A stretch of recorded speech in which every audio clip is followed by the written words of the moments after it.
Hi all I plus training സൊല്യൂഷൻസിൻ്റെ പുതിയൊരു ക്ലാസ്സിലേക്ക് സ്വാഗതം. അപ്പോൾ ഇന്ന് നമ്മൾ സ്റ്റാർട്ട് ചെയ്യാനായിട്ട് പോകുന്നത് ലാസ്റ്റ് ടൈം നടന്ന ഫിംഗർ പ്രിൻറ്റ് സെർച്ച് എക്സാമിൽ കെമിസ്ട്രി ഭാഗത്ത് നിന്ന് നമുക്ക് ചോദിച്ചിട്ടുള്ള ക്വസ്റ്റ്യൻസിൻ്റെ ഒരു ക്വസ്റ്റ്യൻ ഡിസ്കഷൻ സെഷനാണ് നമ്മളിന്ന് സ്റ്റാർട്ട് ചെയ്യാനായിട്ട് പോകുന്നത്.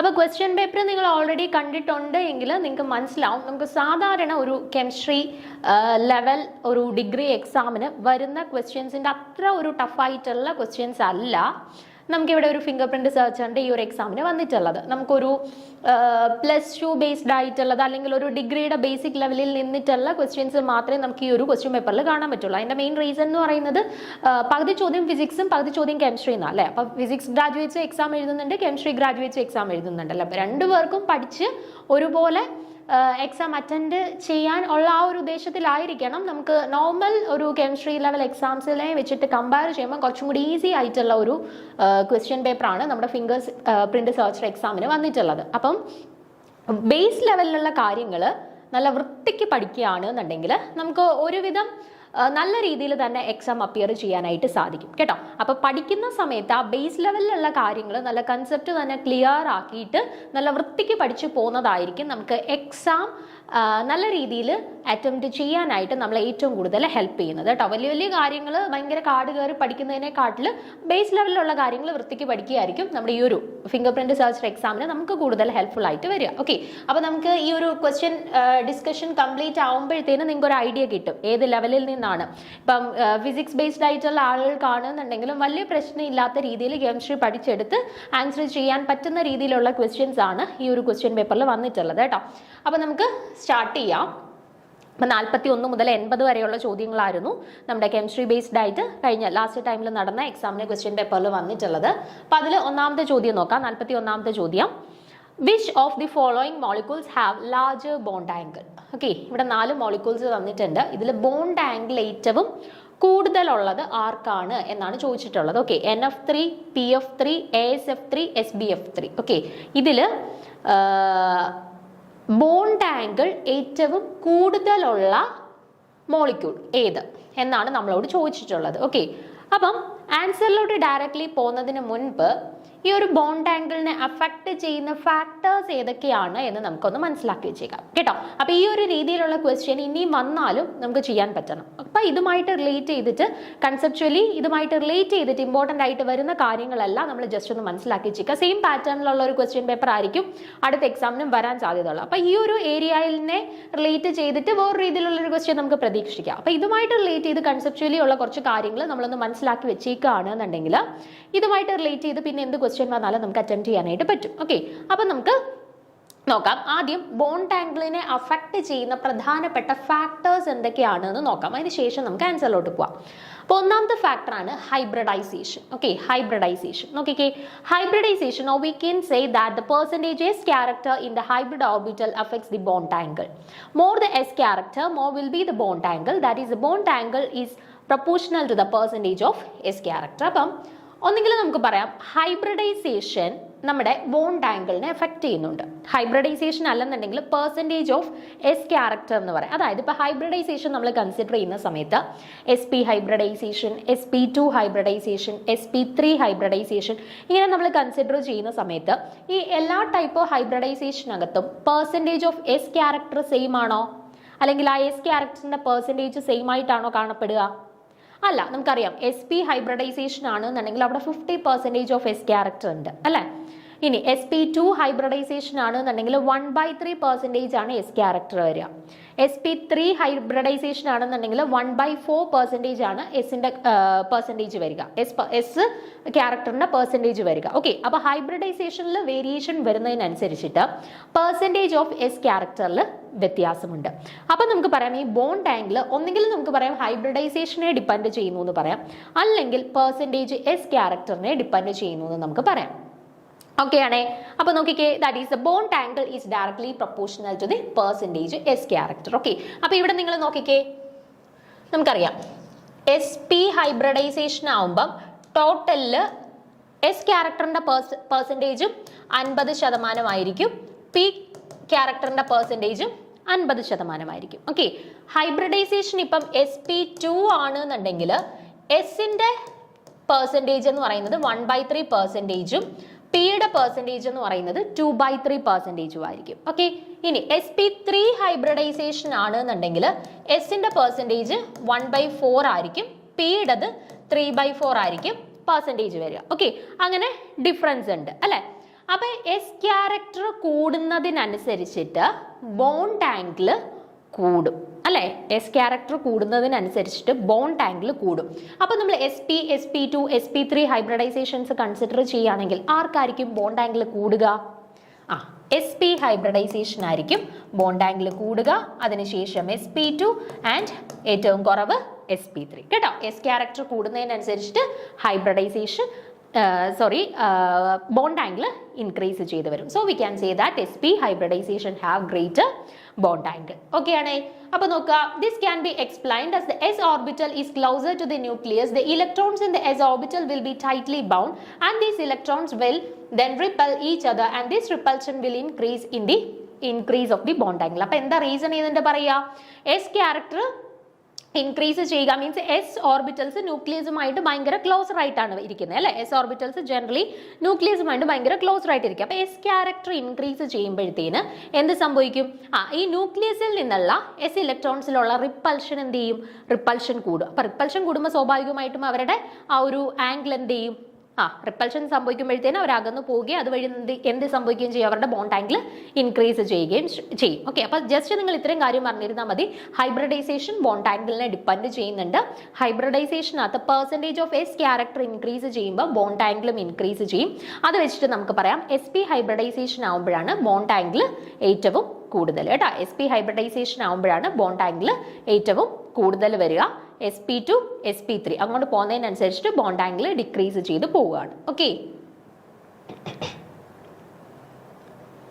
ഇനി രണ്ടാമത് ഹൈബ്രിഡൈസേഷനെ അഫക്റ്റ് ചെയ്യുന്ന ഫാക്ടറാണ് lone pair repulsion. Okay, lone pair repulsion ആണ് രണ്ടാമത് ബോണ്ട് ആംഗിളിനെ അഫക്റ്റ് ചെയ്യുന്ന ഫാക്ടർ. ഇപ്പൊ നോക്കിക്കേ, the presence of the lone pair of the central atom affects the bond angle.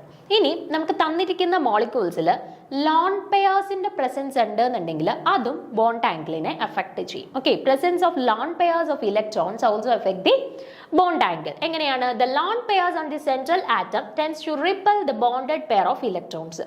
അപ്പൊ എന്ത്? ഇപ്പൊ നമ്മുടെ ആറ്റത്തിനകത്ത് സെൻട്രൽ ആറ്റത്തിൽ ലോൺ പെയർ ഓഫ് ഇലക്ട്രോൺസ് ഉണ്ട് എന്നുണ്ടെങ്കിൽ ഈ ലോൺ പെയർ ഓഫ് ഇലക്ട്രോൺസ് നമ്മുടെ ബോണ്ടഡ് പെയർ ഓഫ് ഇലക്ട്രോൺസിനെ എന്ത് ചെയ്യിക്കും? റിപ്പൽ ചെയ്യിക്കും. ഓക്കെ, നമ്മുടെ ബോണ്ടഡ് പെയർ ഓഫ് ഇലക്ട്രോൺസിനെ ഈ ലോൺ പെയറിന്റെ പ്രസൻസ് ഉണ്ടെന്നുണ്ടെങ്കിൽ അവര് റിപ്പൽ ചെയ്യിക്കും. Okay, thus decreasing the bond angle. അതിന്റെ ഫലമായിട്ട് നമ്മുടെ ബോണ്ട് ആംഗിൾ എന്ത് ചെയ്യുന്നു? ബോണ്ട് ആംഗിൾ ഡിക്രീസ് ചെയ്യുന്നു. ഇപ്പൊ എക്സാമ്പിൾ നോക്കിക്കഴിഞ്ഞാൽ CH4 നമ്മൾ കൺസിഡർ ചെയ്യുകയാണെന്നുണ്ടെങ്കിൽ CH4നകത്ത് ലോൺ പെയർസ് വല്ലതും ഉണ്ടോ? ഇല്ല, ടെട്രാഹെഡ്രൽ ജോമെട്രിയാണ് വരുന്നത്. അവർക്ക് ബോണ്ട് പെയേഴ്സ് മാത്രമേ ഉള്ളൂ, ലോൺ പെയേഴ്സ് ഒന്നും തന്നെ ഇല്ല അല്ലെ CH4ന്റെ കേസിൽ. അപ്പൊ CH4ന്റെ കേസിൽ നമുക്ക് കാണാൻ പറ്റുന്ന അവരുടെ ബോണ്ട് ആംഗിൾ എന്ന് പറയുന്നത് ഏകദേശം 109 ഡിഗ്രി ആണ് അവരുടെ ബോണ്ട് ആംഗിൾ വരുന്നത്. അതേസമയം നമ്മൾ വാട്ടർ നോക്കുകയാണെന്നുണ്ടെങ്കിൽ വാട്ടർ മോളിക്യൂളിനകത്ത് ഇത്ര ലോൺ പെയേഴ്സ് ഉണ്ട്. H2O മോളിക്യൂൾ നമ്മൾ കൺസിഡർ ചെയ്യുകയാണെങ്കിൽ H2O മോളിക്യൂൾസിനകത്ത് 2 ലോൺ പെയേഴ്സ് ഉണ്ട് ആൻഡ് അവരുടെ ബോണ്ട് ആംഗിൾ എത്രയാണ്?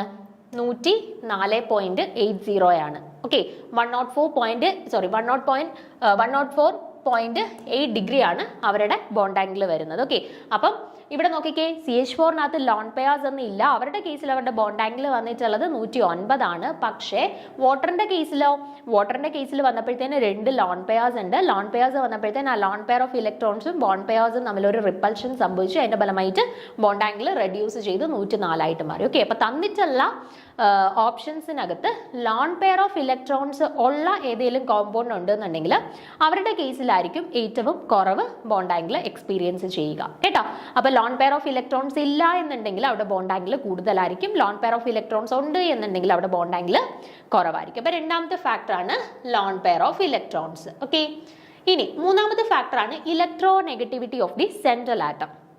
സെൻട്രൽ ആറ്റം മീൻസ് എന്താ ഉദ്ദേശിക്കുന്നത്? ഇപ്പൊ NH3 എന്ന് പറയുന്ന മോളിക്യൂൾ കൺസിഡർ ചെയ്യുകയാണെങ്കിൽ ഇവിടുത്തെ സെൻട്രൽ ആറ്റം ആരാണ്? നൈട്രജൻ. നൈട്രജന് ചുറ്റുമുള്ള 3 ആളുകളാണ് 3 ഹൈഡ്രജൻസ് അല്ലെ. ഇപ്പൊ H2O നോക്കുകയാണെന്നുണ്ടെങ്കിൽ അവിടുത്തെ സെൻട്രൽ ആറ്റം ആരാണ്? ഓക്സിജൻ. ഓക്സിജന് ചുറ്റും വരുന്ന 2 ആളുകളാണ് 2 ഹൈഡ്രജൻ. ഓക്കെ, അപ്പൊ ഈ electro negativity of the central atom ആണ് അടുത്തതായിട്ട് നമ്മുടെ ബോണ്ട് ആംഗിളിനെ അഫക്ട് ചെയ്യുന്ന മറ്റൊരു ഫാക്ടർ. ഓക്കെ, എങ്ങനെയാണെന്ന് നോക്കാം. more the electronegative the central atom is, more will be the bond angle, and the electronegativity is directly proportional to the bond angle. എന്താണ് electronegativity എന്ന് പറയുന്നത് ബോണ്ട് ആംഗിളിന് ഡയറക്ട്ലി പ്രൊപ്പോർഷണൽ ആണ്. Okay, electronegativity bond ആംഗിളിന് directly proportional ആണ്. അതായത് central ആറ്റത്തിന്റെ electronegativity കൂടുതലാണ് എന്നുണ്ടെങ്കിൽ അവരുടെ ബോണ്ട് ആംഗിൾ കൂടും. ഓക്കെ, സെൻട്രൽ ആറ്റത്തിന്റെ ഇലക്ട്രോനെഗറ്റിവിറ്റി കുറവാണ് എന്നുണ്ടെങ്കിൽ അവരുടെ ബോണ്ട് ആംഗിൾ ഡിക്രീസ് ചെയ്യും, കുറയും. ഓക്കെ ആണേ. അപ്പോൾ നോക്കുക, for example the bond angle of NH3 is greater than that of PH3, and this is because nitrogen is more electronegative than phosphorus. അപ്പോൾ ഇവിടെ നമ്മൾ കമ്പയർ ചെയ്യാണ്, രണ്ടാളുകളെ നമ്മൾ പരസ്പരം കമ്പയർ ചെയ്യാണ്. NH3യും ഞാൻ കൺസിഡർ ചെയ്തിട്ടുണ്ട്, PH3യും ഞാൻ കൺസിഡർ ചെയ്തിട്ടുണ്ട്. ഓക്കെ, അപ്പോൾ ഇവിടെ സെൻട്രൽ ആറ്റം മാത്രമാണ് വ്യത്യാസപ്പെട്ടിട്ടുള്ളത്. ഒരിടത്ത് നൈട്രജൻ ആണ്, ഒരിടത്ത് ഫോസ്ഫറസ് ആണ് സെൻട്രൽ ആറ്റമായിട്ട് വരുന്നത്. അതിന് ചുറ്റും വരുന്ന ആളുകൾ സെയിം ആണ്, 3 ഹൈഡ്രജൻസ് ആണ് രണ്ടിടത്തും വന്നിട്ടുള്ളത്. അപ്പോൾ സെൻട്രൽ ആറ്റത്തിൽ മാത്രമാണ് വ്യത്യാസമുള്ളത്. ഇനി ഈ സെൻട്രൽ ആറ്റത്തിലുള്ളത് ഒരിടത്ത് നൈട്രജൻ ആണ്, മറ്റൊരിടത്ത് ഫോസ്ഫറസ് ആണ്. ഈ നൈട്രജനെയും ഫോസ്ഫറസിനെയും കൂടെ പരസ്പരം കമ്പയർ ചെയ്യുകയാണെന്നുണ്ടെങ്കിൽ ഇലക്ട്രോനെഗറ്റിവിറ്റി കൂടിയ ആളാരാണ്? നൈട്രജൻ അല്ലേ? നൈട്രജൻ ആണ് മോർ ഇലക്ട്രോനെഗറ്റീവ് ആയിട്ടുള്ളത്. സോ NH3 ആയിരിക്കുമോ PH3 ആയിരിക്കുമോ കൂടുതൽ ബോണ്ട് ആംഗിൾ തരിക? NH3 ആയിരിക്കും അല്ലെ. മോർ ഇലക്ട്രോനെഗറ്റീവ് ആയിട്ടുള്ള സെൻട്രൽ ആറ്റം ആരാണോ അവരുടെ കോമ്പൗണ്ടിനായിരിക്കും ഏറ്റവും കൂടുതൽ ബോണ്ട് ആംഗിൾ ഉള്ളത്. സോ PH3 ആയിട്ട് കമ്പയർ ചെയ്യുമ്പോഴത്തേന് NH3 ആണ് കൂടുതൽ ബോണ്ട് ആംഗിൾ തരുന്നത്. അതിന്റെ റീസൺ ഇതാണ്, സെൻട്രൽ ആറ്റം മോർ ഇലക്ട്രോനെഗറ്റീവ് ആവുന്നതിനനുസരിച്ചിട്ട് ബോണ്ട് ആംഗിൾ ഇൻക്രീസ് ചെയ്യും. ഓക്കെ, അപ്പോൾ for example the bond angle in NH3 is greater than PH3, and this is because nitrogen is more electronegative than phosphorus. Okay. The electronegativity of the substituent attached to the central atom also affects the bond angle.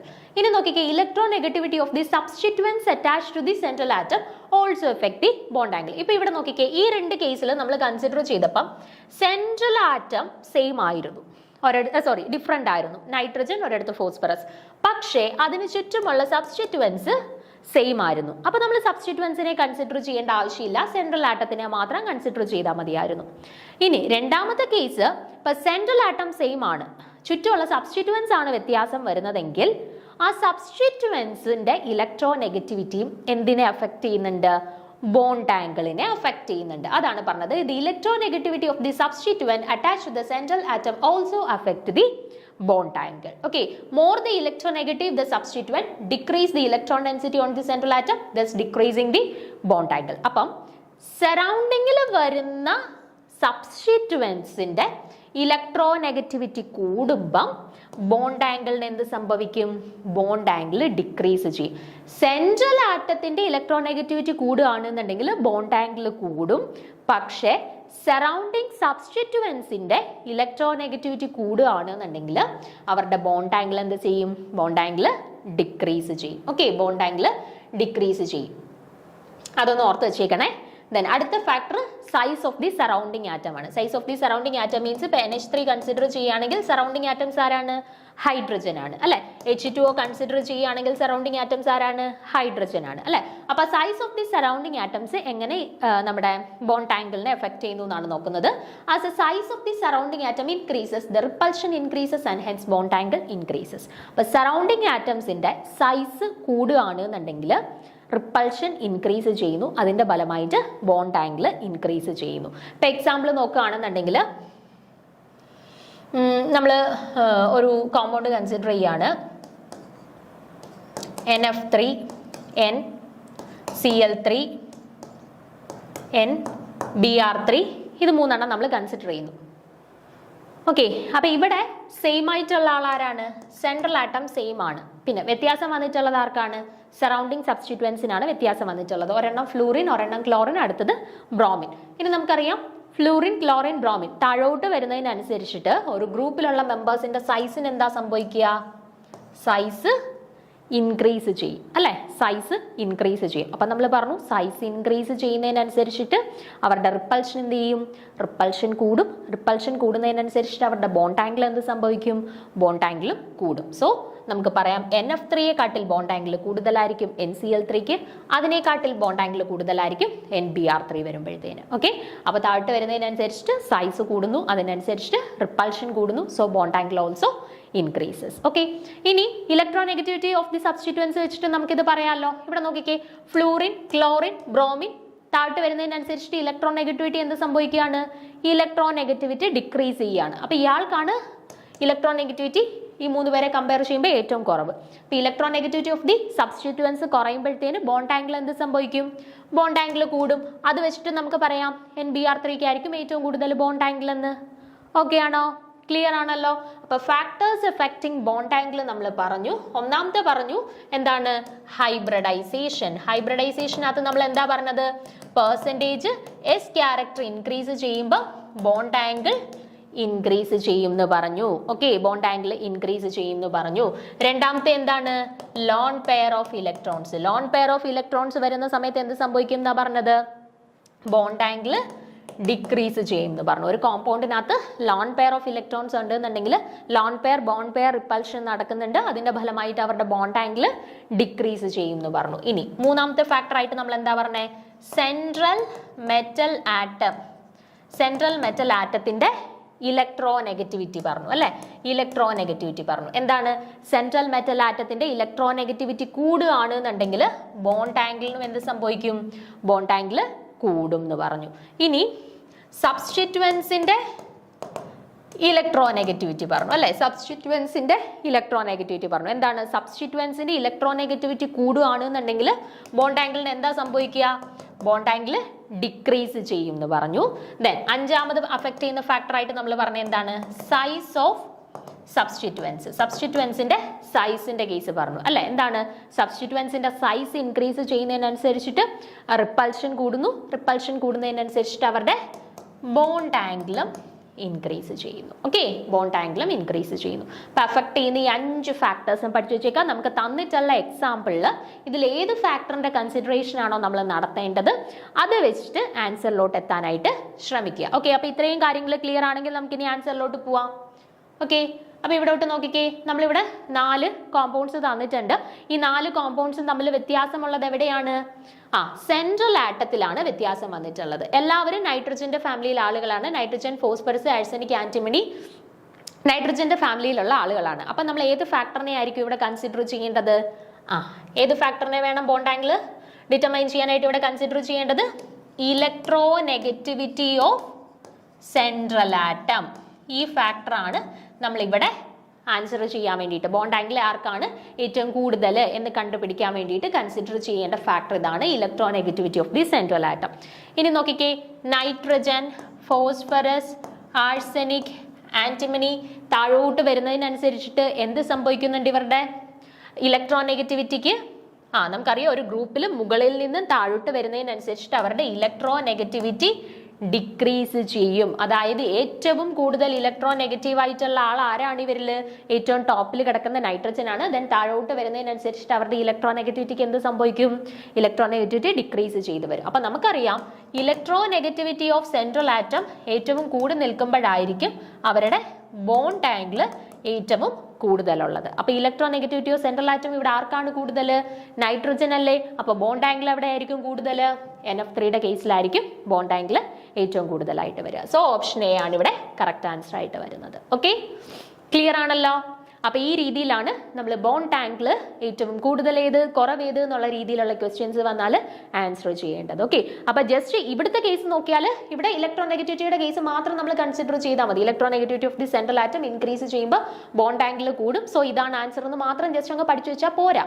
ഇനി നമുക്ക് ചിലപ്പോൾ അടുത്ത പരീക്ഷയ്ക്ക് ചോദിക്കുക, nitrogen ആയിരിക്കും എല്ലായിടത്തും തന്നിട്ടുള്ളത്, പക്ഷെ ഇവിടെ ഫ്ലൂറിൻ, ക്ലോറിൻ, ബ്രോമിൻ, അയഡിൻ സബ്സ്റ്റിറ്റ്യൂവൻസിനെ ആയിരിക്കും വ്യത്യാസപ്പെട്ട് തന്നിട്ടുള്ളത്. അപ്പോൾ സബ്സ്റ്റിറ്റ്യൂവൻസ് എങ്ങനെ അഫക്ട് ചെയ്യുന്നു, ബോണ്ട് ആംഗിളിനെ അഫക്ട് ചെയ്യുന്ന എല്ലാ ഫാക്ടേഴ്സും നിങ്ങൾ പഠിച്ചു വെച്ചെങ്കിൽ മാത്രമേ ഇതുമായിട്ട് റിലേറ്റ് ചെയ്തിട്ട് വേറെ രീതിയിൽ ക്വസ്റ്റ്യൻ വന്നാൽ നമുക്ക് അറ്റംപ്റ്റ് ചെയ്യാനായിട്ട് പറ്റുള്ളൂ. ഓക്കെ, അപ്പോൾ ഇത്രയും കാര്യങ്ങൾ ഒന്ന് മനസ്സിലാക്കി വെച്ചേക്കുക കേട്ടോ. സിമ്പിൾ അല്ലേ? അപ്പോൾ ഏത് ചോദ്യം വന്നാലും നമുക്ക് ഈ ഒരു ഏരിയയിൽ നിന്ന് ആൻസർ ചെയ്യാനായിട്ട് പറ്റുമല്ലോ.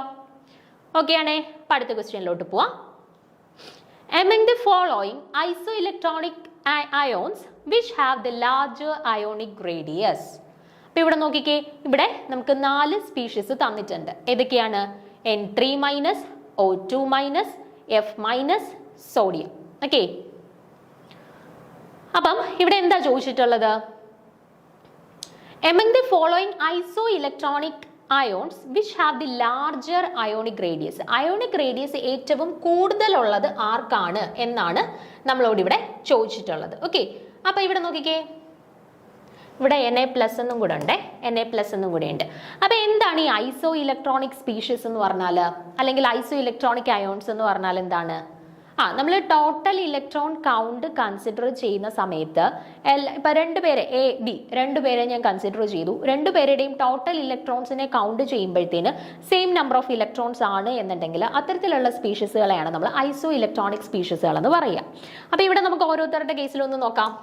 N3- എന്ന് പറയുമ്പോൾ നൈട്രജന്റെ കേസിൽ നമുക്കറിയാം എത്രയാണ് നൈട്രജന്റെ കേസിലുള്ള ഇലക്ട്രോൺസ്? 7 ഇലക്ട്രോൺസ് ഉണ്ട് അല്ലേ. അപ്പൊ ഇവിടെ 3- മീൻസ് 3 ഇലക്ട്രോൺസിനെയും കൂടെ കിട്ടിയിട്ടുണ്ട്. അപ്പൊ ടോട്ടൽ ഇലക്ട്രോൺ കൗണ്ട് എത്രയായി? 10 ഇലക്ട്രോൺസ് ആയിട്ടുണ്ട്. അതുപോലെ തന്നെ O2- കേസിൽ നോക്കിക്കേ, ഓക്സിജന്റെ കേസിൽ നിങ്ങൾക്കറിയാം എത്ര ഇലക്ട്രോൺസ് ഉണ്ട്? ഓക്സിജന് 8 ഇലക്ട്രോൺസ് ഉണ്ട്. 2- ഉണ്ട്, അതായത് 2 ഇലക്ട്രോൺസിനെയും കൂടി ഇപ്പൊ കിട്ടിയിട്ടുണ്ട്. അപ്പൊ ടോട്ടൽ ഇലക്ട്രോൺസ് എത്രയായി? 8 + 2 which is equal to 10 electrons. അടുത്തത് F-. ഫ്ലൂറിന്റെ കേസിൽ നിങ്ങൾക്കറിയാം അറ്റോമിക് നമ്പർ എത്രയാണ്, അല്ലെങ്കിൽ നമ്പർ ഓഫ് ഇലക്ട്രോൺസ് എത്രയാണ് ഫ്ലൂറിനകത്തുള്ളത്? 9 ഇലക്ട്രോൺസ് ഉണ്ട്. ഇവിടെ F- ആണ്, അതായത് എന്താണ്? ഒരു നെഗറ്റീവ് ചാർജ് ഉണ്ട്, അതായത് ഒരു ഇലക്ട്രോണിനെയും കൂടെ സ്വീകരിച്ചിട്ടുണ്ട്. അപ്പം 9 + 1 which is equal to 10 electrons. Okay, ഇനി Na+ എന്നാണ് അടുത്തത്. സോഡിയം പ്ലസ് Na+ ആകുമ്പോഴത്തേനും നോക്കിക്കേ, Na+ന്റെ കേസിൽ നിങ്ങൾക്കറിയാം സോഡിയം അറ്റോമിക് നമ്പർ 11 ആണ്. ഒരു പ്ലസ് ചാർജ് ഉണ്ട്. പ്ലസ് ചാർജ് മീൻസ് ഒരു ഇലക്ട്രോണിനെ നഷ്ടപ്പെടുത്തിയിട്ടുണ്ട് അല്ലേ. അപ്പം 11-1 ഇടണം. അപ്പൊ മൈനസ് ആണെന്നുണ്ടെങ്കിൽ ഇലക്ട്രോൺസിനെ സ്വീകരിച്ചു. അപ്പൊ ടോട്ടൽ ഇലക്ട്രോൺസിനകത്ത് നമ്മൾ അതിനെ ആഡ് ചെയ്യണം. ഇവിടെ പ്ലസ് സൈൻ മീൻസ് ഒരു ഇലക്ട്രോൺസിനെ അവർക്ക് നഷ്ടപ്പെട്ടു. അപ്പൊ നഷ്ടപ്പെട്ടു എന്ന് കാണിക്കുമ്പോൾ ടോട്ടൽ ഇലക്ട്രോൺസിനെ കൗണ്ട് ചെയ്യാനായിട്ട് അതിനെ മൈനസ് ചെയ്യണം അല്ലേ. അപ്പം ടോട്ടൽ ഇലക്ട്രോൺസ് നമുക്ക് എത്ര കിട്ടി? 10 കിട്ടി. ഓക്കെ, അപ്പൊ ഇവിടെ നോക്കിക്കേ, എല്ലാവരുടെയും ടോട്ടൽ ഇലക്ട്രോൺ കൗണ്ട് എത്ര തന്നെയാണ് വന്നിട്ടുള്ളത്? 10 തന്നെയാണ് വന്നിട്ടുള്ളത്. സോ ഇവരെ എല്ലാവരെയും നമുക്ക് എന്തായിട്ട് കൺസിഡർ ചെയ്യാം? ഐസോ ഇലക്ട്രോണിക് സ്പീഷീസുകളായിട്ട് കൺസിഡർ ചെയ്യാം. സെയിം നമ്പർ ഓഫ് ഇലക്ട്രോൺസ് ആണ് എല്ലാവരും പ്രോസസ്സ് ചെയ്യുന്നത് എങ്കിൽ അവരെയാണ് ജനറലി ഐസോ ഇലക്ട്രോണിക് സ്പീഷീസ് എന്ന് പറയുക. ഓക്കെ ആണേ. അപ്പൊ ഇനി നമുക്ക് ഇതിന്റെ ആൻസറിലോട്ട് പോവാം. നമുക്ക് കണ്ടുപിടിക്കേണ്ടത് ഈ ഐസോ ഇലക്ട്രോണിക് സ്പീഷീസുകളിൽ ആർക്കാണ് ഏറ്റവും വലിയ അയോണിക് റേഡിയസ് ഉള്ളത് എന്നാണ് നമുക്ക് കണ്ടുപിടിക്കേണ്ടത്. അപ്പൊ നോക്കിക്കേ, isoelectronic species are atoms and ions that have the same number of electrons അല്ലെ. ഒന്നെങ്കിൽ ആറ്റംസിന് അല്ലെങ്കിൽ അയോൺസിന് സെയിം നമ്പർ ഓഫ് ഇലക്ട്രോൺസ് ആണ് പ്രോസസ്സ് ചെയ്യുന്നതെങ്കിൽ അവരെയാണ് നമ്മൾ ഐസോ ഇലക്ട്രോണിക് സ്പീഷീസ് എന്ന് പറയുന്നത്. ഇപ്പൊ ഈ ഓപ്ഷൻസിൽ തന്നിട്ടുള്ള 4 പേരും സെയിം ഇലക്ട്രോൺ കൗണ്ട് ആണ് ഫോളോ ചെയ്യുന്നത്. സോ ഐസോ ഇലക്ട്രോണിക് സ്പീഷീസ് ആയിട്ട് നമുക്ക് കൺസിഡർ ചെയ്യാം അവരെ 4 പേരെ. Okay, or a pair of species having the same number of electrons combining all the atoms of a particular species is called an isoelectronic species. Because of different nuclear charge, the radius of the ionic species would differ.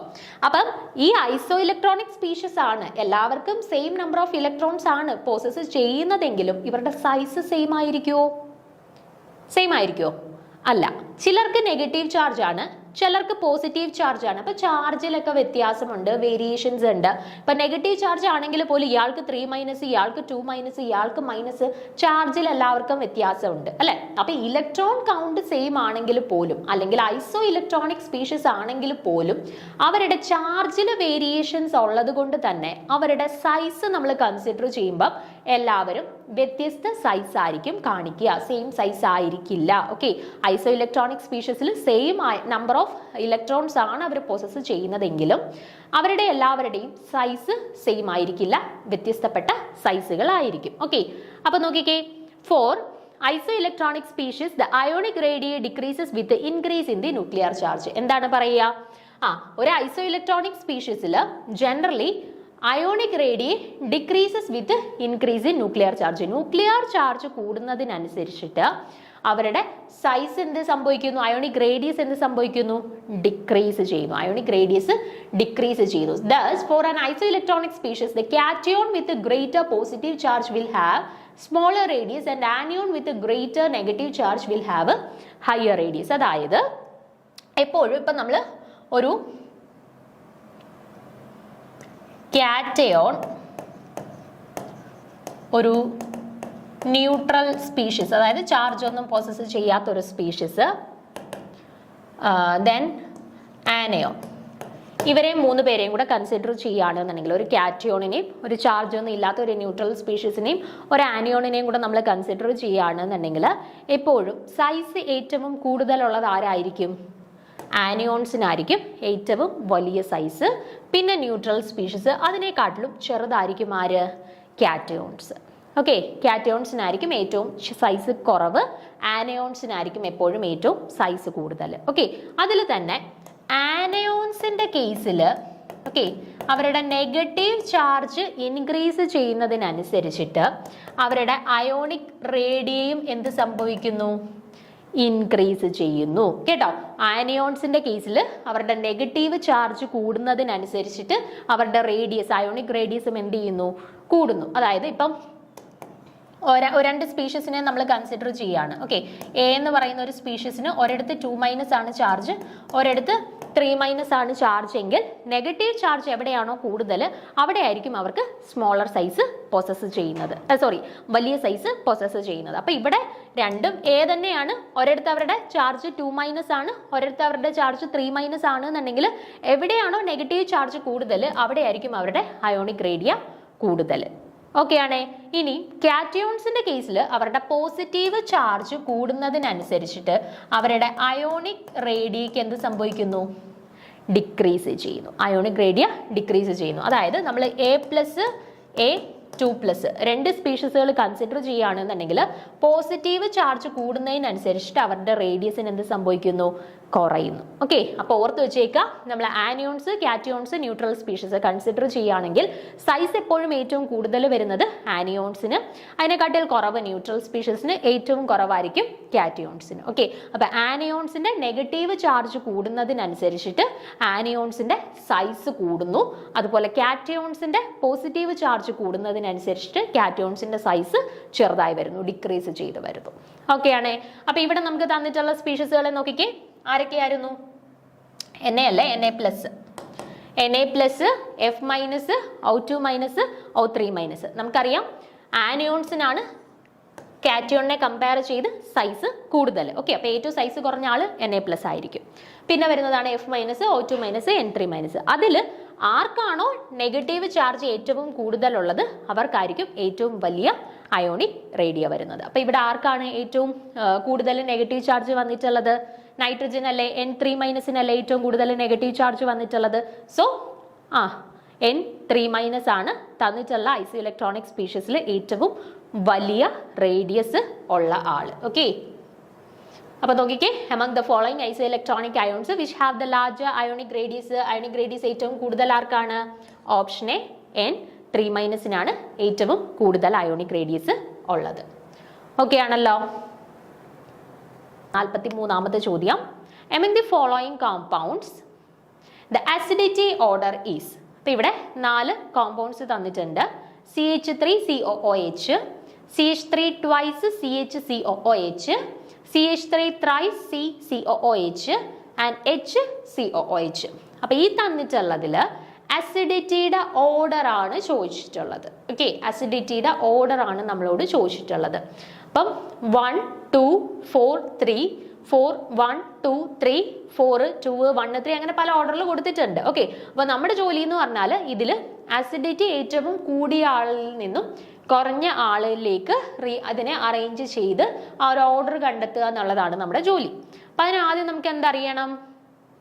Acidity affect ചെയ്യുന്ന factor ആരാണ് ഇവിടെ, അല്ലെങ്കിൽ ഏത് ഫാക്ടറിന്റെ influence കൊണ്ടിട്ടാണ് ഈ 4 മെമ്പേഴ്സിലും അസിഡിറ്റിയിൽ ഒരു വ്യത്യാസം വരേണ്ടത് അല്ലെ വന്നിട്ടുള്ളത്, ആര് കാരണമാണ്? അപ്പം എങ്ങനെയാണ് ഈ ഫാക്ടർ ഇൻഫ്ലുവൻസ് ചെയ്യുന്നതെന്ന് മനസ്സിലാക്കിയാൽ മാത്രമേ നമുക്ക് ഇതിനെ ആൻസർ ചെയ്യാനായിട്ട് പറ്റുള്ളൂ. അപ്പൊ നമുക്ക് നോക്കാം.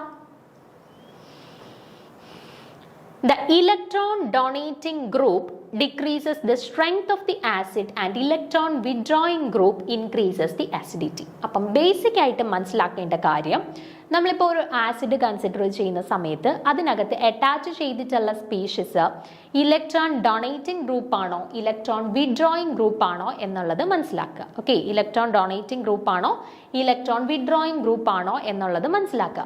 അപ്പോൾ ഇവിടെ നോക്കിക്കേ, electron donating group generally decreases the strength of acid. Electron donating group ആണെന്നുണ്ടെങ്കിൽ അവരെന്ത് ചെയ്യുന്നു? They decreases the strength of acid. Acid strength കുറയ്ക്കുന്നു. നമ്മളൊരു ആസിഡിനകത്ത് ഒരു എക്സ്ട്രാ സബ്സ്റ്റിറ്റ്യൂവൻ്റ് അറ്റാച്ച് ചെയ്തിട്ടുള്ള ആ ഒരു സബ്സ്റ്റിറ്റ്യൂവൻ്റ് ഏതെങ്കിലും ഒരു ഇലക്ട്രോൺ ഡൊണേറ്റ് ചെയ്യുന്ന ഗ്രൂപ്പാണ്, ഇലക്ട്രോൺ ഡൊണേറ്റിംഗ് ഗ്രൂപ്പ് ആണെന്നുണ്ടെങ്കിൽ അവർ ജനറലി ആസിഡിന്റെ സ്ട്രെങ്ത്തിനെ ഡിക്രീസ് ചെയ്യും. ഓൾറെഡി ഉണ്ടായിരുന്ന ആ ഒരു സ്ട്രെങ്ത്തിനെ കുറച്ച് decrease ചെയ്യിക്കും.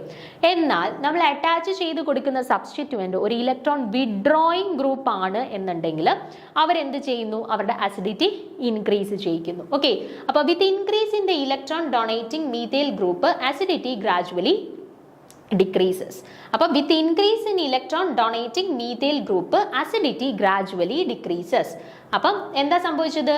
With increase in electron donating methyl group.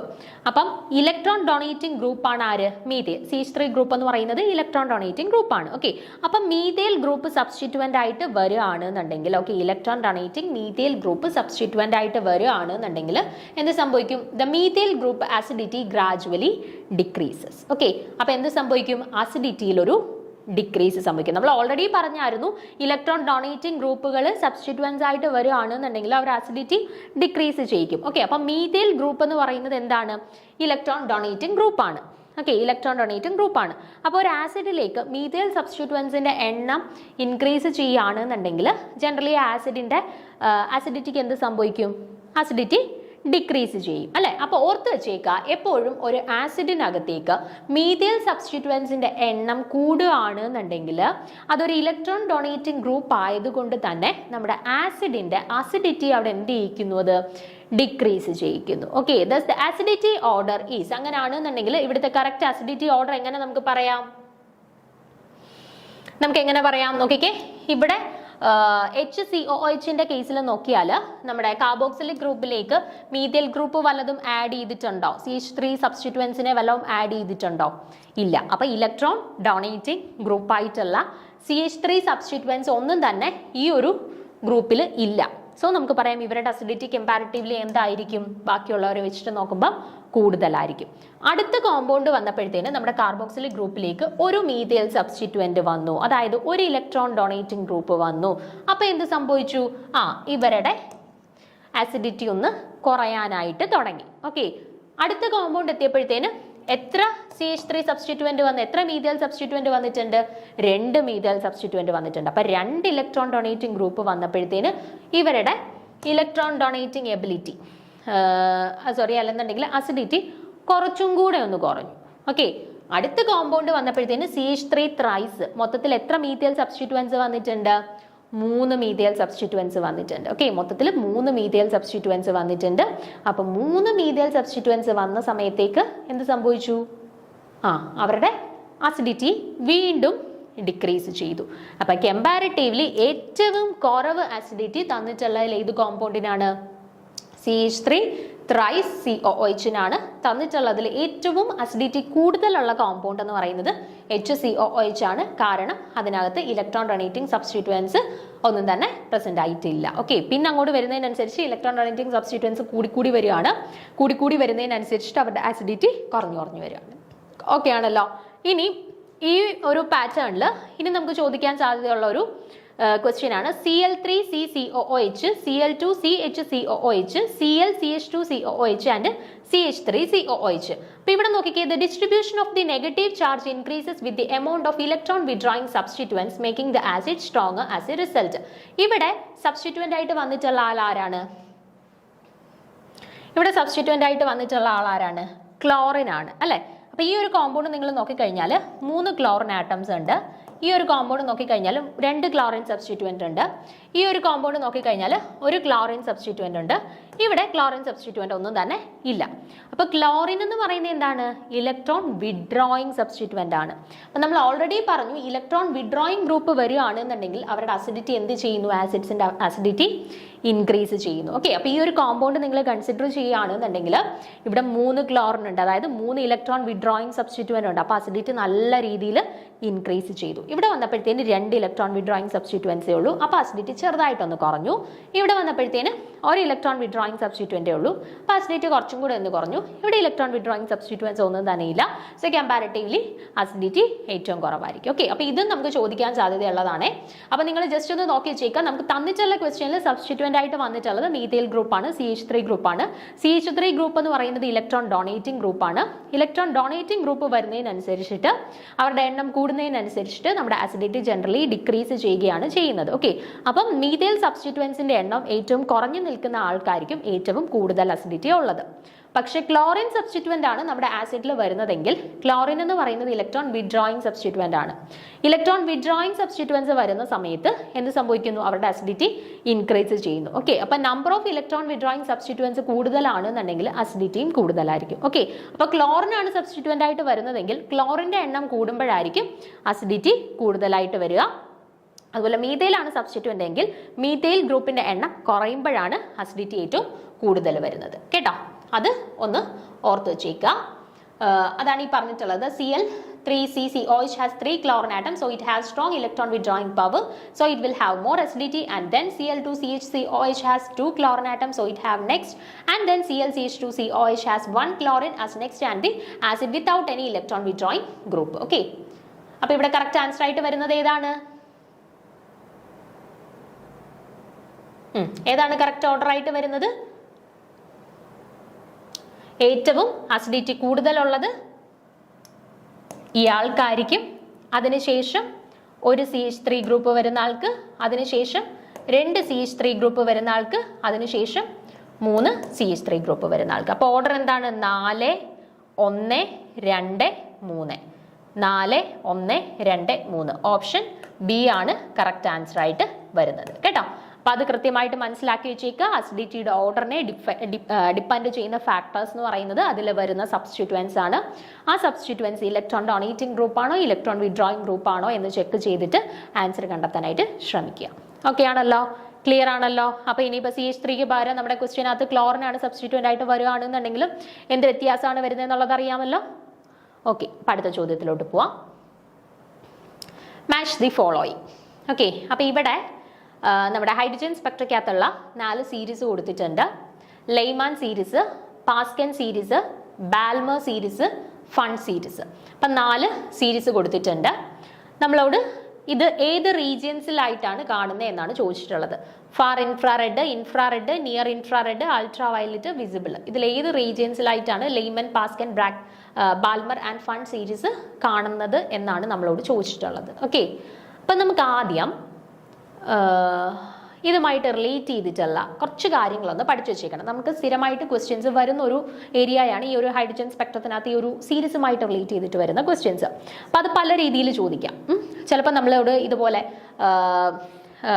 ഏത് റീജിയനിലാണ് ഓരോ സീരീസും കാണുന്നതെന്നുള്ള രീതിയിൽ ക്വസ്റ്റ്യൻസ് വന്നിട്ടുണ്ട്. അതുപോലെ തന്നെ ട്രാൻസിഷൻ എവിടെ നിന്നും ഏത് ലെവലിൽ നിന്ന് ഏത് ലെവലിലോട്ടാണ്, അല്ലെങ്കിൽ ഏതെങ്കിലും ഒരു പെർട്ടിക്കുലർ ട്രാൻസിഷൻ തന്നിട്ട് അത് ഏത് സീരീസിന്റെ കറസ്പോണ്ടിങ് ആയിട്ടുള്ള ട്രാൻസിഷൻ ആണ്, ചിലപ്പോൾ വേവ് ലെങ്ത് തന്നിട്ട് അത് ഏത് സീരീസിന്റെ കറസ്പോണ്ടിങ് ആയിട്ടുള്ളതാണ് എന്നൊക്കെ ഉള്ള രീതിയിൽ ക്വസ്റ്റ്യൻസ് വന്നിട്ടുണ്ട്. ഓക്കെ, അപ്പം നമുക്ക് ബേസിക് ആയിട്ട് ഈ ഒരു ഹൈഡ്രജൻ സ്പെക്ട്രയിലുള്ള ഈ ഡിഫറെൻറ്റ് സീരീസിനെ കുറിച്ചിട്ട് അറിഞ്ഞിരിക്കേണ്ട കാര്യങ്ങൾ ജസ്റ്റ് ഒന്ന് അനലൈസ് ചെയ്യാം. ഓക്കെ, അപ്പം നോക്കിക്കേ.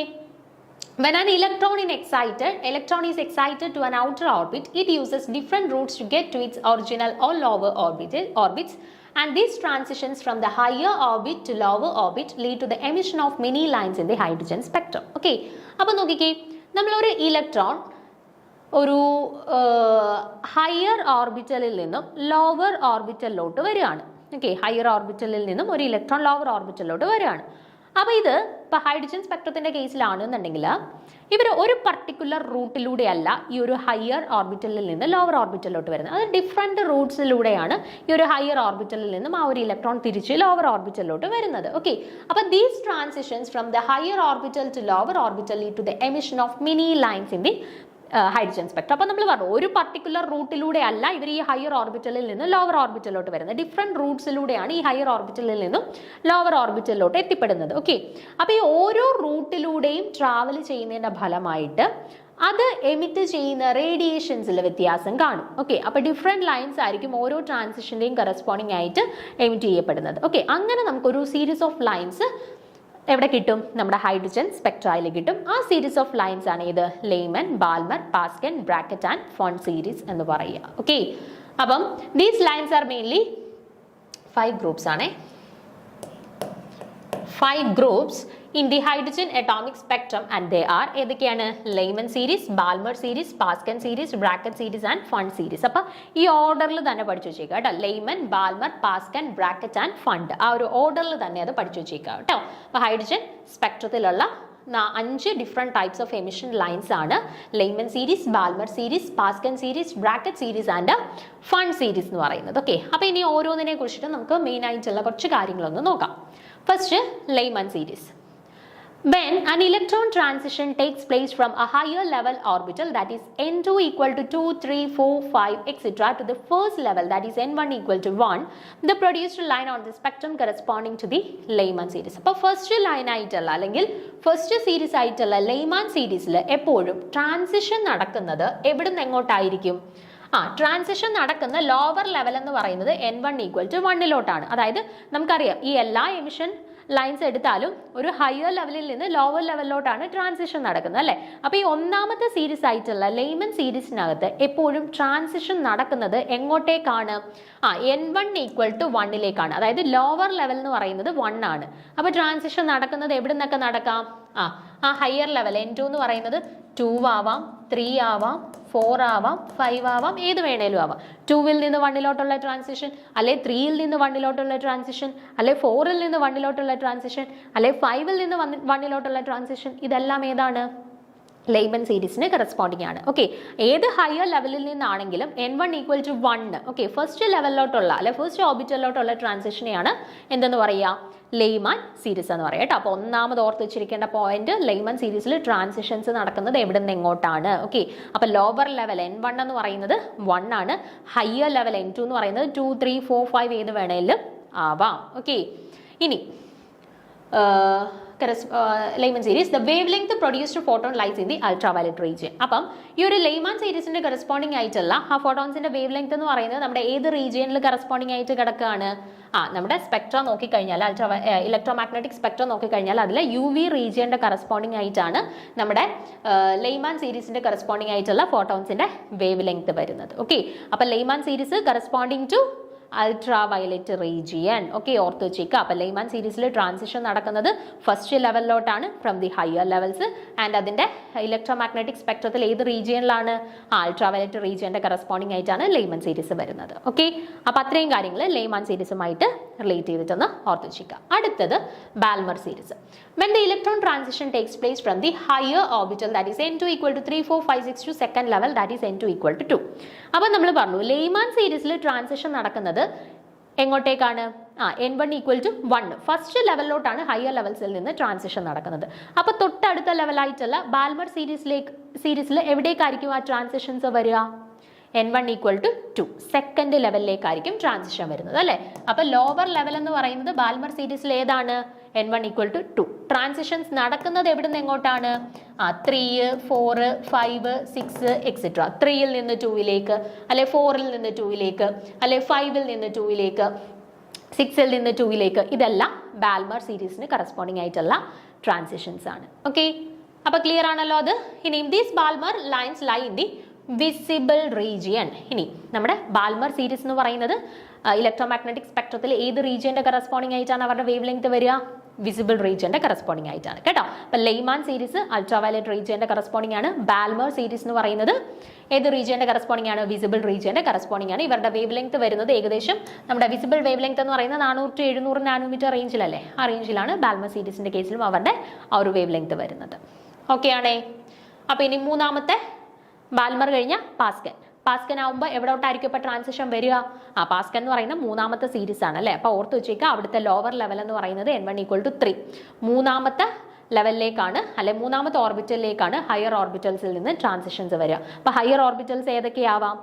ലോവർ ഓർബിറ്റൽ 3 ആണ്. അപ്പൊ അതിന് മുകളിലോട്ടുള്ളവരല്ല ഹയർ ഓർബിറ്റൽസ്. അതായത് 4, 5, 6, 7 അതൊക്കെയാണ് ഹയർ ഓർബിറ്റൽസ്. ആ 4, 5, 6, 7 നിന്നൊക്കെ എങ്ങോട്ടേക്ക് ട്രാൻസിഷൻസ് വരുന്നു? 3ലേക്ക് ട്രാൻസിഷൻസ് വരുന്നു. അതാണ് പാസ്കൻ സീരീസിൽ ട്രാൻസിഷൻസിന്റെ ആ ഒരു ഫോർമാറ്റ്. അപ്പൊ നോക്കിക്കേ, ഇവിടെ n1 എന്ന് പറയുന്നത് എന്താണ്? Lower level. അതെന്ന് പറയുന്നത് തേർഡ് ഓർബിറ്റൽ ആണ്. ഓക്കെ, അപ്പൊ ട്രാൻസിഷൻ നടക്കുന്ന ഹയർ ഓർബിറ്റൽസ് എവിടെ നിന്നൊക്കെയാ? 4, 5, 6, 7 എക്സെട്ര. ഓക്കെ, ഈ ഹയർ ലെവൽസിൽ നിന്ന് n1 = 3 എന്ന് പറയുന്ന ലെവലിലോട്ടാണ് പാസ്കൻ സീരീസിൽ ട്രാൻസിഷൻസ് നടക്കുക. Okay, and this series has the wavelength lies in the infrared band. ഇനി ഈ ഒരു സീരീസിന്റെ കറസ്പോണ്ടിങ് ആയിട്ടുള്ള വേവ് ലെങ്ത് നമ്മുടെ ഇലക്ട്രോമാഗ്നറ്റിക് സ്പെക്ട്രത്തിൽ ഏത് റേഞ്ചിലാണ് ഒക്കുപൈ ചെയ്യുന്നത്? നമ്മുടെ ഇൻഫ്രാറെഡ് റീജിയന്റെ കറസ്പോണ്ടിങ് ആയിട്ടുള്ള വേവ് ലെങ്ത് ആണ് ആര് ഫോളോ ചെയ്യുന്നത്? പാസ്കൻ സീരീസ് ഫോളോ ചെയ്യുന്നത്. അപ്പോൾ പാസ്കൻ സീരീസിന്റെ കറസ്പോണ്ടിങ് ആയിട്ടുള്ള വേവ് ലെങ്ത് എന്ന് പറയുന്നത് ഇൻഫ്രാറെഡ് ബാൻഡ്സിന്റെ കറസ്പോണ്ടിങ് ആയിട്ടുള്ള വേവ് ലെങ്ത് ആണ്. ഓക്കെ, അപ്പോൾ the wavelength region of this series is 820 to 1875 nanometre. അപ്പോൾ ഇവരുടെ ഒരു വേവ് ലെങ്ത് റേഞ്ച് എന്ന് പറയുന്നത് ഏകദേശം 820 to 1875 റേഞ്ചിലാണ് ഈ ഒരു പാസ്കൻ സീരീസിന്റെ വേവ് ലെങ്ത് വരുന്നത്. ഓക്കെ, ഇനി അടുത്തത് ബ്രാക്കറ്റ് സീരീസ്. ബ്രാക്കറ്റ് സീരീസ് ആകുമ്പോഴത്തേന് ലോവർ ലെവൽ എന്ന് പറയുന്നത് എന്തായിരിക്കും? ലോവർ ലെവൽ n1 എന്ന് പറയുന്നത് 4 ആയിരിക്കും. അതായത് ട്രാൻസിഷൻസ് നടക്കുന്നത് ഹയർ ലെവൽസ് ആയിട്ടുള്ള 5, 6, 7, 8 അവിടെ നിന്നൊക്കെ 4th ലെവലിലോട്ടായിരിക്കും, 4th ഓർബിറ്റലിലോട്ടായിരിക്കും ട്രാൻസിഷൻസ് നടക്കുന്നത്. ഒരിക്കലും ബ്രാക്കറ്റ് സീരീസിനകത്ത് 3ലേക്കോ 2ലേക്കോ 1ലേക്കോ ഒന്നും ട്രാൻസിഷൻസ് നടക്കത്തില്ല. ഇവിടെ n2 എന്ന് പറയുന്നത് 4ന് മുകളിലുള്ള നമ്പേഴ്സ് ആയിരിക്കും.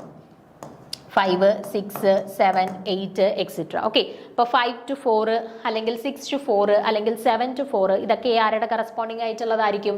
ബ്രാക്കറ്റ് സീരീസിന്റെ കറസ്പോണ്ടിങ് ആയിട്ടുള്ള ട്രാൻസിഷൻസ് ആയിരിക്കും. Okay, and the wavelength of the producer Frederick സമർബ്രാങ്ക്. അത് വേണ്ട, ഇൻട്രൊഡ്യൂസ് ചെയ്ത ആളുടെ പേരാണ് കൊടുത്തിട്ടുള്ളത്. ഓക്കെ, അപ്പം നമ്മുടെ ഫണ്ട് അവസാനം ഫണ്ട് സീരീസ് നോക്കുക. When the electron transition takes place from the higher level n2 = 6, 7, 8, 9 etc. to the second level n2 = 5. അപ്പോൾ നോക്കിക്കേ, ഫണ്ട് സീരീസിൽ ട്രാൻസിഷൻ നടക്കുന്നത് എങ്ങോട്ടായിരിക്കും? ഇവിടുത്തെ ലോവർ ലെവൽ എന്ന് പറയുന്നത് എന്താണ്?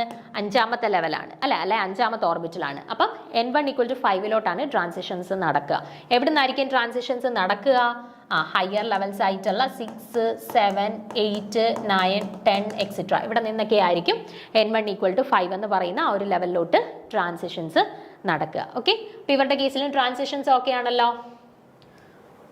ഇൻഫ്രാറെഡ് ആണ്, വിസിബിൾ അല്ല, ഇൻഫ്രാറെഡ് റീജിയൻ ആണ്.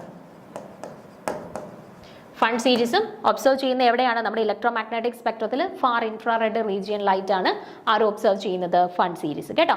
അപ്പം ലെയ്മാൻ സീരീസ് ആണ് അൾട്രാവയലറ്റ് റീജിയനിൽ. ബാൽമർ സീരീസ് എന്ന് പറയുന്നത് വിസിബിൾ റീജിയന്റെ കറസ്പോണ്ടിങ് ആയിട്ടുള്ള വേവ് ലെങ്ത് ആയിരിക്കും. പാസ്കൻ, ബ്രാക്കറ്റ്, ഫണ്ട് സീരീസ് ഈ 3 സീരീസും നമ്മുടെ ഇൻഫ്രാറെഡ് റീജിയന്റെ കറസ്പോണ്ടിങ് ആയിട്ടുള്ള വേവ് ലെങ്ത് ആയിരിക്കും തരുന്നത്. ഓക്കെ ആണേ. But although the large number of lines are present in the hydrogen spectrum, the Rydberg gave a very simple theoretical equation for the calculation of wavelength of this line, and the equation gives the calculation of the wave number of the lines by the formula. അപ്പം നമ്മുടെ റിഡ്ബർഗ് എന്ന് പറയുന്ന ശാസ്ത്രജ്ഞൻ നമ്മുടെ wave length ഇപ്പോൾ ഒരു transition തന്നു കഴിഞ്ഞാൽ അതിൻ്റെ കറസ്പോണ്ടിങ് ആയിട്ട് വേവ് ലെങ്ത് കണ്ടുപിടിക്കാൻ വേണ്ടിയിട്ട് ഒരു ഇക്വേഷൻ ഇൻട്രൊഡ്യൂസ് ചെയ്തിട്ടുണ്ട്. നമ്മൾ നേരിട്ട് കണ്ടുപിടിക്കുന്ന വേവ് ലെങ്ത് അല്ല, വേവ് നമ്പർ ആണ് കണ്ടുപിടിക്കുന്നത്. ആ വേവ് നമ്പറിൽ നിന്നും അതിൻ്റെ റെസിപ്രോക്കൽ എടുത്തു കഴിഞ്ഞാൽ നമുക്ക് എന്ത് കിട്ടും? വേവ് ലെങ്ത് കിട്ടും. ഓക്കെ, അപ്പോൾ റിഡ്ബർഗ് എന്ന് പറയുന്ന ശാസ്ത്രജ്ഞനാണ് ഇപ്പോൾ ഒരു ട്രാൻസിഷൻ, ഇപ്പം 4 transition from higher level 4 to lower level 3 എന്ന് പറയുന്ന ഒരു ട്രാൻസിഷൻ തന്നു കഴിഞ്ഞാൽ അതിൻ്റെ കറസ്പോണ്ടിങ് ആയിട്ട് ഉള്ള വേവ് ലെങ്ത് എത്ര എന്നുള്ള രീതിയിൽ ക്വസ്റ്റ്യൻ വരികയാണെന്നുണ്ടെങ്കിൽ അത് കാൽക്കുലേറ്റ് ചെയ്യാനായിട്ടുള്ള ഒരു ഇക്വേഷൻ കണ്ടെത്തിയത്. ഓക്കെ, അപ്പോൾ ഇതും വളരെ ഇമ്പോർട്ടൻ്റ് ആണ്. നമ്മുടെ എക്സാംസിന് സാധാരണ ക്വസ്റ്റ്യൻ ക്വസ്റ്റ്യൻസ് ചോദിക്കാറുണ്ട് കേട്ടോ. ഏതെങ്കിലും ഒരു പെർട്ടിക്കുലർ ട്രാൻസിഷൻ തന്നിട്ട് കറസ്പോണ്ടിങ് ആയിട്ടുള്ള വേവ് ലെങ്ത് അല്ലെങ്കിൽ വേവ് നമ്പർ കണ്ടുപിടിക്കാനായിട്ട് ക്വസ്റ്റ്യൻസ് എക്സാമിന് വരാറുണ്ട്. അപ്പോൾ ഈ ഒരു ഇക്വേഷൻ നിങ്ങൾ കൃത്യമായിട്ട് പഠിച്ചു വെച്ചേക്കുക. അപ്പോൾ വേവ് നമ്പർ കാണാനായിട്ടുള്ള ഇക്വേഷൻ ആണ് r × 1/n1² - 1/n2². അതിൽ r എന്ന് പറയുന്നത് ഒരു കോൺസ്റ്റന്റ് ആണ്. അതിനെ വിളിക്കുന്ന പേര് റിഡ്ബർഗ് കോൺസ്റ്റന്റ് എന്നാണ്. ആ റിഡ്ബർഗ് കോൺസ്റ്റന്റിന്റെ വാല്യൂ കൊടുത്തിട്ടുണ്ട് 109677 കേട്ടോ. 109677. ചിലപ്പം ക്വസ്റ്റ്യനകത്ത് നമുക്ക് ഈ ഒരു വാല്യൂ സബ്സ്റ്റിറ്റ്യൂട്ട് ചെയ്യേണ്ടതായിട്ട് വരത്തില്ല, ആറെന്ന് തന്നെ സബ്സ്റ്റിറ്റ്യൂട്ട് ചെയ്താലും മതിയായിരിക്കും.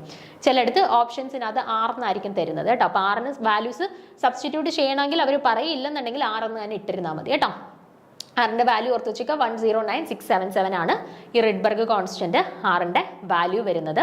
പിന്നെ N1 N2 എന്ന് പറയുന്നത് ഹോൾ നമ്പേഴ്സ് ആണ്, അതായത് ട്രാൻസിഷൻസ് നടക്കുന്ന എവിടെ നിന്ന് എങ്ങോട്ടാണെന്നുള്ള രീതിയിൽ. ഇപ്പോൾ നമ്മൾക്കിപ്പം ക്വസ്റ്റ്യൻ വരികയാണ് N2 = 3യിൽ നിന്നും N1 = 1ലേക്ക് നടന്ന ട്രാൻസിഷന്റെ കറസ്പോണ്ടിങ് ആയിട്ടുള്ള വേവ് നമ്പർ കണ്ടുപിടിക്കാനാണ് നമ്മളോട് ക്വസ്റ്റ്യൻ വരുന്നതെങ്കിൽ നമ്മുടെ ഇക്വേഷൻ എങ്ങനെ വരും? Wave number = 1 റിഡ്ബർഗ് constant 109677 × 1/n1². n1² എന്ന് പറയുന്നത് എത്ര?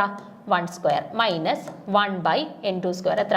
3². അപ്പോൾ ഇത് കാൽക്കുലേറ്റ് ചെയ്യുമ്പോൾ നമുക്ക് കറസ്പോണ്ടിങ് ആയിട്ട് ആ ഒരു ട്രാൻസിഷന്റെ കറസ്പോണ്ടിങ് ആയിട്ടുള്ള വേവ് നമ്പർ കിട്ടും. അതിൽ നിന്ന് നമുക്ക് വേവ് ലെങ്ത് ആണ് ചോദിക്കുന്നതെന്നുണ്ടെങ്കിൽ അതിന്റെ റെസിപ്രോക്കൽ എടുത്തിട്ട് നമുക്ക് എന്ത് കണ്ടുപിടിക്കാം? വേവ് ലെങ്തും കണ്ടുപിടിക്കാം. ഓക്കെ, അപ്പോൾ ഇവിടെ കൊടുത്തിട്ടുണ്ട്. ലെയ്മാൻ സീരീസ് ആണെങ്കിൽ N1 ലോവസ്റ്റ് ലെവൽ എന്ന് പറയുന്ന 1 ആയിരിക്കും, ഹയസ്റ്റ് ലെവൽ എന്ന് പറയുന്നത് 2, 3, 4 എക്സെട്ര ആയിരിക്കും. ബാൽമർ സീരീസ് ആണെങ്കിൽ ലോവസ്റ്റ് ലെവൽ എന്ന് പറയുന്നത് N1 = 2 ആയിരിക്കും, ഹയസ്റ്റ് ലെവൽ എന്ന് പറയുന്നത് 3, 4, 5, 6 എക്സെട്ര ആയിരിക്കും. അടുത്ത് പാസ്കൻ സീരീസ് ആകുമ്പോൾ N1 ലോവസ്റ്റ് ലെവൽ എന്ന് പറയുന്നത് 3 ആയിരിക്കും, ഹയസ്റ്റ് ലെവൽ എന്ന് പറയുന്നത് N2 = 4, 5, 6 etcetera. Then bracket series ആണെന്നുണ്ടെങ്കിൽ ലോവസ്റ്റ് ലെവൽ എന്ന് പറയുന്നത് എത്രയായിരിക്കും? 4 ആയിരിക്കും, ഹയർ ലെവൽസ് എന്ന് പറയുന്നത് 5, 6, 7 എക്സെട്ര. ദെൻ ഫണ്ട് സീരീസ് ആണെന്നുണ്ടെങ്കിൽ ലോവർ ലെവൽ എന്ന് പറയുന്നത് 5 ആയിരിക്കും, ഹയർ ലെവൽസ് എന്ന് പറയുന്നത് 6, 7, 8 എക്സെട്ര എന്ന് പറഞ്ഞിട്ട് പോകും. ഓക്കെ, ക്ലിയർ ആണല്ലോ? അപ്പോൾ അത്രയും കാര്യങ്ങൾ. അപ്പോൾ നിങ്ങൾ ഈ ഒരു നമുക്ക് ചിലപ്പോൾ ഇങ്ങനെയും ചോദിക്കാം, എക്സാമിന് ക്വസ്റ്റ്യൻ വരുമ്പോൾ ഈ രീതിയിലും ചോദിക്കാം. നമുക്കിപ്പോൾ തരാണ്. ഇപ്പോൾ ഹൈഡ്രജൻ സ്പെക്ട്രത്തിൽ ഒരു ട്രാൻസിഷൻ നടന്നപ്പം ട്രാൻസിഷൻ നടന്നത് N2 = 4ൽ നിന്നും N1 = 3യിലേക്കാണ് ട്രാൻസിഷൻ നടന്നതെങ്കിൽ അത് ഏത് സീരീസിന്റെ കറസ്പോണ്ടിങ് ആയിട്ടാണ് ഉള്ള, അല്ലെങ്കിൽ അത് ഏത് സീരീസിന്റെ കറസ്പോണ്ടിങ് ആയിട്ടുള്ള ട്രാൻസിഷൻ ആണ് എന്നുള്ള രീതിയിൽ ക്വസ്റ്റ്യൻ വരും. എന്നിട്ട് ലെയ്മൻ, ബാൽമർ, പാസ്കൻ, ബ്രാക്കറ്റ്, ഫണ്ട് എന്ന് പറഞ്ഞിട്ട് ഓപ്ഷൻ കാണും. അപ്പോൾ എങ്ങനെ നോക്കിയാൽ മതി? ലോവർ ലെവൽ എന്ന് പറയുന്നത് 3 ആണ് അല്ലേ? അപ്പോൾ ലോവർ ലെവൽ 3 ആയിട്ട് വരുന്ന ആരാ?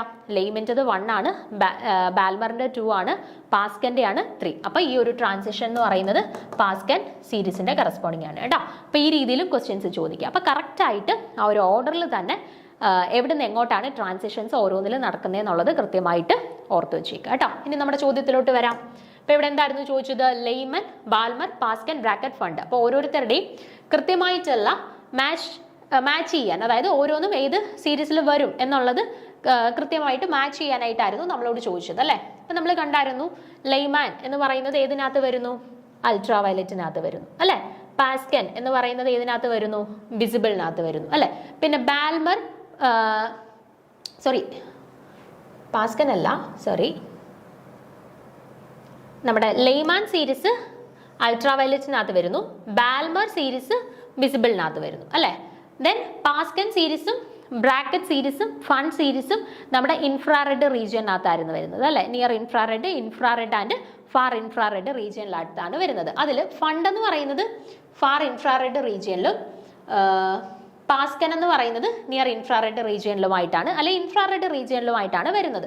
അപ്പോൾ ആ രീതിയിൽ നമുക്ക് ഓപ്റ്റ് ചെയ്യാൻ പറ്റുന്ന ഓപ്ഷൻസ് ഏതുണ്ടെന്ന് നോക്കാം. നോക്കിക്കേ, ഒന്നാമത്തെ ലെയ്മൻ സീരീസ് എന്ന് പറയുന്നത് എന്തായാലും എന്താണ്? ലെയ്മൻ അൾട്രാ വയലറ്റ് ആണ്. അപ്പോൾ 1, 4 ആയിട്ട് വരുന്ന ഓപ്ഷൻ ആകെ ഏതേ ഉള്ളൂ? ഒരെണ്ണേ ഉള്ളൂ. അപ്പോൾ അത് വെച്ചിട്ട് തന്നെ നമുക്ക് ആദ്യമേ ഉറപ്പിക്കാം ഓപ്ഷൻ സി ആണ് ഇവിടെ കറക്റ്റ് ആൻസർ ആയിട്ട് വരുന്നത് എന്നുള്ളത്. ബാക്കിയും കൂടെ ഒന്ന് ചെക്ക് ചെയ്യാം. 2, അതായത് പാസ്കൻ സീരീസ് ഇൻഫ്രാറെഡ് സീരീസിൽ വരുന്നു. ദെൻ 3, 5 എന്ന് പറയുന്നത് ബാൽമർ ആണ്. ബാൽമർ എന്ന് പറയുന്നത് ഏതാണ്? വിസിബിൾ ആണ്. അടുത്തത് 4, 1 എന്ന് പറയുന്നത് ഫാർ ഇൻഫ്രാറെഡ്. അപ്പോൾ ഫണ്ട് എന്ന് പറയുന്നത് ഫാർ ഇൻഫ്രാറെഡ് റീജിയൻ കേട്ടോ. അപ്പോൾ ഓർത്ത് വെച്ചേക്കേണ്ട ഇത്രയേ ഉള്ളൂ. ലെയ്മൻ സീരീസ് ആണെങ്കിൽ അൾട്രാ വയലറ്റ്, ബാൽമർ ആണെന്നുണ്ടെങ്കിൽ വിസിബിൾ റീജിയനിലാണ് കണ്ടുവരുന്നത്. ബാക്കി 3 ഏതൊക്കെയാ? പാസ്കൻ, ബ്രാക്കറ്റ്, ഫണ്ട് ഈ 3 പേരും ഇൻഫ്രാറെഡ് റീജിയൻസിലാണ് കാണുന്നത്. പിന്നെ ട്രാൻസിഷൻസ്, ഓരോന്നിൻ്റെയും ട്രാൻസിഷൻസ് എവിടെ നിന്ന് എങ്ങോട്ടാണ് എന്നുള്ളതും നോക്കി വെച്ചേക്കുക. പിന്നെ ആ ഒരു ഇക്വേഷൻ, വേവ് നമ്പർ കണ്ടുപിടിക്കാനായിട്ടുള്ള equation Rydberg constant into 1/n1² minus 1/n2². അതിൽ n1 എന്താണ്, n2 എന്താണ്, റിഡ്ബർഗ് കോൺസ്റ്റന്റിന്റെ വാല്യൂ എന്താണ്, ഇത്രയും കാര്യങ്ങൾ അറിഞ്ഞിരിക്കുക. അപ്പോൾ ഈ ഒരു കാര്യം നമ്മൾ ഈ ഒരു ക്വസ്റ്റ്യനുമായിട്ട് റിലേറ്റ് ചെയ്ത് ഇപ്പോൾ പറഞ്ഞിട്ടുള്ള കുറച്ച് കാര്യങ്ങളുണ്ടല്ലോ, അത്രയും കാര്യങ്ങൾ നിങ്ങൾ ജസ്റ്റ് നോക്കി വെച്ചിരിക്കുകയാണെന്നുണ്ടെങ്കിൽ ഈ ഒരു ഹൈഡ്രജൻ സ്പെക്ട്രത്തിൻ്റെ ഈ ഒരു സീരീസുമായിട്ട്, ഈ 5 സീരീസുമായിട്ട് റിലേറ്റ് ചെയ്ത് ഏത് ക്വസ്റ്റ്യൻ വന്നാലും നമുക്ക് അറ്റംപ്റ്റ് ചെയ്യാനായിട്ട് പറ്റും കേട്ടോ. അപ്പോൾ അത് കൃത്യമായിട്ട് മനസ്സിലാക്കി തന്നെ പഠിച്ച് വെച്ചിരിക്കുക. ഓക്കെ, അപ്പോൾ ക്ലിയർ ആണല്ലോ. 45ാമത്തെ ചോദ്യം നോക്കാം. How many alpha and beta particles are lost when uranium-238 is converted to radium-226? Okay, അപ്പോൾ uranium-238 radium-226 ആയിട്ട് കൺവേർട്ട് ചെയ്യുന്നതിൻ്റെ കറസ്പോണ്ടിങ് ആയിട്ട് എത്ര ആൽഫ ആൻഡ് ബീറ്റ പാർട്ടിക്കിൾസ് ആണ് ലോസ്റ്റ് ആവുന്നത്, നഷ്ടമാവുന്നതെന്നാണ് ചോദിച്ചിട്ടുള്ളത്. ഓക്കെ, അപ്പം നമുക്ക് റേഡിയോ ആക്റ്റീവ് ഡിസിൻറ്റഗ്രേഷൻ അല്ലെങ്കിൽ റേഡിയോ ആക്റ്റീവ് ഡീകേയുമായിട്ട് റിലേറ്റ് ചെയ്തിട്ട് കുറച്ച് കാര്യങ്ങളൊന്ന് ബേസിക് ആയിട്ട് അറിഞ്ഞിരിക്കുകയാണെന്നുണ്ടെങ്കിൽ വളരെ സിമ്പിളായിട്ട് ആൻസർ ചെയ്യാൻ പറ്റുന്ന ഒരു ചോദ്യമാണ് കേട്ടോ. അതുപോലെ തന്നെ ഈ ഒരു പാറ്റേണിലുള്ള ക്വസ്റ്റ്യൻസ് മിക്ക കെമിസ്ട്രി റിലേറ്റഡ് ആയിട്ടുള്ള എക്സാംസിന് ചോദിച്ച് കണ്ടിട്ടുള്ളതാണ് കേട്ടോ. നമ്പർ ഓഫ് ആൽഫ പാർട്ടിക്കിൾസ് അല്ലെങ്കിൽ number of beta particles released എന്നൊക്കെ പറഞ്ഞിട്ട് മിക്കവാറുള്ള ക്വസ്റ്റ്യൻ പേപ്പേഴ്സ് നോക്കിക്കഴിഞ്ഞാൽ നിങ്ങൾക്ക് കാണാം ഈ ഒരു പാറ്റേണിലുള്ള ക്വസ്റ്റ്യൻ വരുന്നത്. ഓക്കെ, അപ്പോൾ നമുക്ക് ഇവിടെ നോക്കണം. ഈ ഒരു uranium-238 radium-226 ആയിട്ട് കൺവേർട്ട് ചെയ്യുന്നതിൻ്റെ കറസ്പോണ്ടിങ് ആയിട്ട് എത്ര alpha and beta particles emit ചെയ്യുന്നുണ്ട്. 3 ആൽഫ ആൻഡ് 2 ബീറ്റ ആണോ, 2 ആൽഫ ആൻഡ് 3 ബീറ്റ ആണോ, 1 ആൽഫ ആൻഡ് 3 ബീറ്റ ആണോ, 4 ആൽഫ ആൻഡ് 3 ബീറ്റ പാർട്ടിക്കിൾസ് ആണോ എന്നുള്ളത് നോക്കുക. ഓക്കെ, അപ്പം ആദ്യം നമുക്ക് ആൽഫ പാർട്ടിക്കിൾസ് എമിഷനും അതുപോലെ തന്നെ ബീറ്റ പാർട്ടിക്കിൾസിൻ്റെ എമിഷനുമായിട്ട് റിലേറ്റ് ചെയ്തിട്ട് കുറച്ച് ബേസിക് ആയിട്ടുള്ള കാര്യങ്ങൾ നോക്കാം. അതിനുശേഷം ഇതിൻ്റെ ആൻസറിലോട്ട് പോവാം. അപ്പോൾ നോക്കിക്കേ, എമിഷൻ ഓഫ് ആൽഫ പാർട്ടിക്കിൾസിൻ്റെ എമിഷനുമായിട്ട് റിലേറ്റ് ചെയ്തിട്ടുള്ള കുറച്ച് കാര്യങ്ങൾ നോക്കാം. അപ്പോൾ ആൽഫ പാർട്ടിക്കിൾസിനെ നമുക്ക് സാധാരണ എങ്ങനെയാണ് റെപ്രസെൻറ്റ് ചെയ്യുക? ഹീലിയം ന്യൂക്ലിയ ആയിട്ട് ആണ് സാധാരണ റെപ്രസെൻറ്റ് ചെയ്യാറുള്ളത് അല്ലേ. ആൽഫ പാർട്ടിക്കിൾസിനെ ഹീലിയം ന്യൂക്ലിയ ആയിട്ടാണ് റെപ്രസെൻറ്റ് ചെയ്യുക. Atomic number 2 and mass number 4 വെച്ചിട്ട് ഈ രീതിയിൽ, അല്ലെന്നുണ്ടെങ്കിൽ നമ്മൾ ഇങ്ങനെ റെപ്രസെൻറ്റ് ചെയ്യാറുണ്ട്. ഈ 2 രീതിയിലാണ് നമ്മൾ ജനറലി ആൽഫ പാർട്ടിക്കിൾസിനെ റെപ്രസെൻറ്റ് ചെയ്യാറുള്ളത്. ഓക്കെ, അപ്പോൾ when a nuclei emit an alpha particle the mass number decreases by 4 units and atomic number decreases by 2 units. അപ്പോൾ നോക്കിക്കേ, ഒരു ന്യൂക്ലിയ ഇപ്പോൾ uranium-238 തന്നെയാണെന്ന് വെച്ചോ. ഓക്കെ, അപ്പം അല്ലെന്നുണ്ടെങ്കിൽ ഇപ്പം സിമ്പിളായിട്ട് ഞാനിപ്പോൾ A136 ആൻഡ് 94 ഈ ഒരു പാർട്ടിക്കിള് ഒരു ആൽഫ പാർട്ടിക്കിളിനെ എമിറ്റ് ചെയ്യുകയാണെന്ന് കരുതുക. ഓക്കെ, ഒരു ആൽഫ പാർട്ടിക്കിളിനെ എമിറ്റ് ചെയ്യുകയാണെന്ന് കരുതുക. ഓക്കെ, അപ്പം ആൽഫ പാർട്ടിക്കിളിനെ എമിറ്റ് ചെയ്യുകയാണെന്നുണ്ടെങ്കിൽ അതിൻ്റെ കൂടെ പ്രൊഡ്യൂസ് ചെയ്യുന്ന റേഡിയോ ആക്റ്റീവ് എലമെൻറ്റിന് ബി എന്ന് പറയുന്ന പുതിയൊരു റേഡിയോ ആക്റ്റീവ് എലമെൻ്റ് ആണ് ഈ ആൽഫ പാർട്ടിക്കിളിനെ എമിറ്റ് ചെയ്തിട്ട് പുതിയതായിട്ട് ഫോം ചെയ്യുന്നതെന്ന് കരുതുക. ഓക്കെ, അങ്ങനെ ഫോം ചെയ്യുന്ന ആളുടെ അറ്റോമിക് നമ്പർ എത്ര ആയിരിക്കും നോക്കിക്കേ. ഇനിഷ്യലി നമ്മുടെ കയ്യിൽ ഉണ്ടായിരുന്ന ആളുടെ അറ്റോമിക് നമ്പർ 94 അതിൽ നിന്നാണ് ഒരു ആൽഫ പാർട്ടിക്കിൾ എമിറ്റ് ചെയ്തത്. ആൽഫ പാർട്ടിക്കിളിൻ്റെ അറ്റോമിക് നമ്പർ 2 ആണ് അല്ലേ. അപ്പം നമ്മുടെ റിയാക്ടന്റിന്റെ സൈഡിലും പ്രൊഡക്റ്റസിന്റെ സൈഡിലുമുള്ള അറ്റോമിക് നമ്പറും മാസ് നമ്പറും കൺസേർവ് ചെയ്യപ്പെടണം. അത് വെച്ചിട്ട് നോക്കുകയാണെന്നുണ്ടെങ്കിൽ ഇവിടെ 94 ഇവിടെ ഓൾറെഡി 2 ആണ് ആൽഫ പാർട്ടിക്കിളിൽ കറസ്പോണ്ടിങ് ആയിട്ടുള്ള അറ്റോമിക് നമ്പർ വരിക. അപ്പോൾ എമിറ്റ് ചെയ്യുന്ന ആളുടെ അറ്റോമിക് നമ്പർ എന്തായിരിക്കും വരിക? 92 ആയിരിക്കും. അതുപോലെ തന്നെ നോക്കിക്കേ, നമ്മൾ എടുത്തിട്ടുള്ള ആളുടെ മാസ് നമ്പർ എന്ന് പറയുന്നത് 136 ആയിരുന്നു. പക്ഷേ ആൽഫ പാർട്ടിക്കിളിലെ കറസ്പോണ്ടിങ് ആയിട്ടുള്ള മാസ് നമ്പർ 4 ആണ്. സോ കൺസേർവ് ചെയ്യപ്പെടണമെങ്കിൽ ഈ ഫോം ചെയ്ത ആളുടെ കറസ്പോണ്ടിങ് ആയിട്ടുള്ള മാസ് നമ്പർ എത്ര ആയേ പറ്റുള്ളൂ? 132 ആയേ പറ്റുള്ളൂ. ഓക്കെ, അങ്ങനെയാണെന്നുണ്ടെങ്കിൽ നമുക്ക് ജനറൽ ആയിട്ട് പറയാം, ഒരു റേഡിയോ ആക്റ്റീവ് ഡിസിൻറ്റഗ്രേഷൻ നടക്കുന്ന സമയത്ത് ഒരു ആൽഫ പാർട്ടിക്കിളിനെ എമിറ്റ് ചെയ്യപ്പെടുകയാണെന്നുണ്ടെങ്കിൽ കറസ്പോണ്ടിങ് ആയിട്ട് ഫോം ചെയ്യുന്ന പുതിയ റേഡിയോ ആക്റ്റീവ് എലമെന്റിന്റെ അറ്റോമിക് നമ്പർ എന്ന് പറയുന്നത് ഇനിഷ്യലി ഉള്ള ആളെക്കാട്ടിൽ 2 കുറവായിരിക്കും. അതുപോലെ മാസ് നമ്പർ എന്ന് പറയുന്നത് ഇനിഷ്യലി ഉള്ള ആളെക്കാട്ടിൽ 4 കുറവായിരിക്കും കേട്ടോ. ആ രീതിയിലുള്ള ഒരു പ്രൊഡക്റ്റ് ആയിരിക്കും നമുക്ക് ഫോം ചെയ്യുക കേട്ടോ. ഇത്രയേ ഉള്ളൂ. ഓർത്തിരിക്കുക, ആൽഫ പാർട്ടിക്കിൾ എന്ന് പറയുന്നത് ഹീലിയം-24 ആണ്. ഓക്കെ, അപ്പോൾ അറ്റോമിക് നമ്പർ 2 മാസ് നമ്പർ 4 ആണ്. ഓക്കെ, അപ്പോൾ ഒരു ആൽഫ പാർട്ടിക്കിൾ എമിറ്റ് ചെയ്യുകയാണെന്നുണ്ടെങ്കിൽ അതിൻ്റെ കൂടെ ഫോം ചെയ്യുന്ന എലമെന്റിന് ഇനിഷ്യലി നമ്മുടെ കയ്യിൽ ഉണ്ടായിരുന്ന ആ ഒരു റേഡിയോ ആക്റ്റീവ് എലമെന്റിനെക്കാട്ടിൽ അറ്റോമിക് നമ്പർ 2 കുറവും മാസ് നമ്പർ 4 കുറവുമായിരിക്കും. Okay, Thus, the daughter element will have the mass number 4 units less of the parent nuclei and charge less by 2 units. Okay. അങ്ങനെ പുതിയതായിട്ട് ഫോം ചെയ്യുന്ന ഡോട്ടർ എലമെന്റിന് പുതിയതായിട്ട് ആ ആൽഫ പാർട്ടിക്കിളിനെ എമിറ്റ് ചെയ്ത ശേഷം ഫോം ചെയ്യുന്ന ന്യൂ എലമെന്റിന് അതിനെ നമ്മൾ ഡോട്ടർ എലമെന്റ് എന്ന് പറയുന്നു. ഓക്കെ, ആ ഡോട്ടർ എലമെന്റിന്റെ മാസ് നമ്പർ എന്ന് പറയുന്നത് 4 യൂണിറ്റ്സ് കുറവായിരിക്കും. ആരിൽ നിന്ന്? നമ്മുടെ ഇനിഷ്യലി എടുത്തിട്ടുള്ള പേരന്റ് ന്യൂക്ലിയയുമായിട്ട് കമ്പയർ ചെയ്യുമ്പോൾ കേട്ടോ.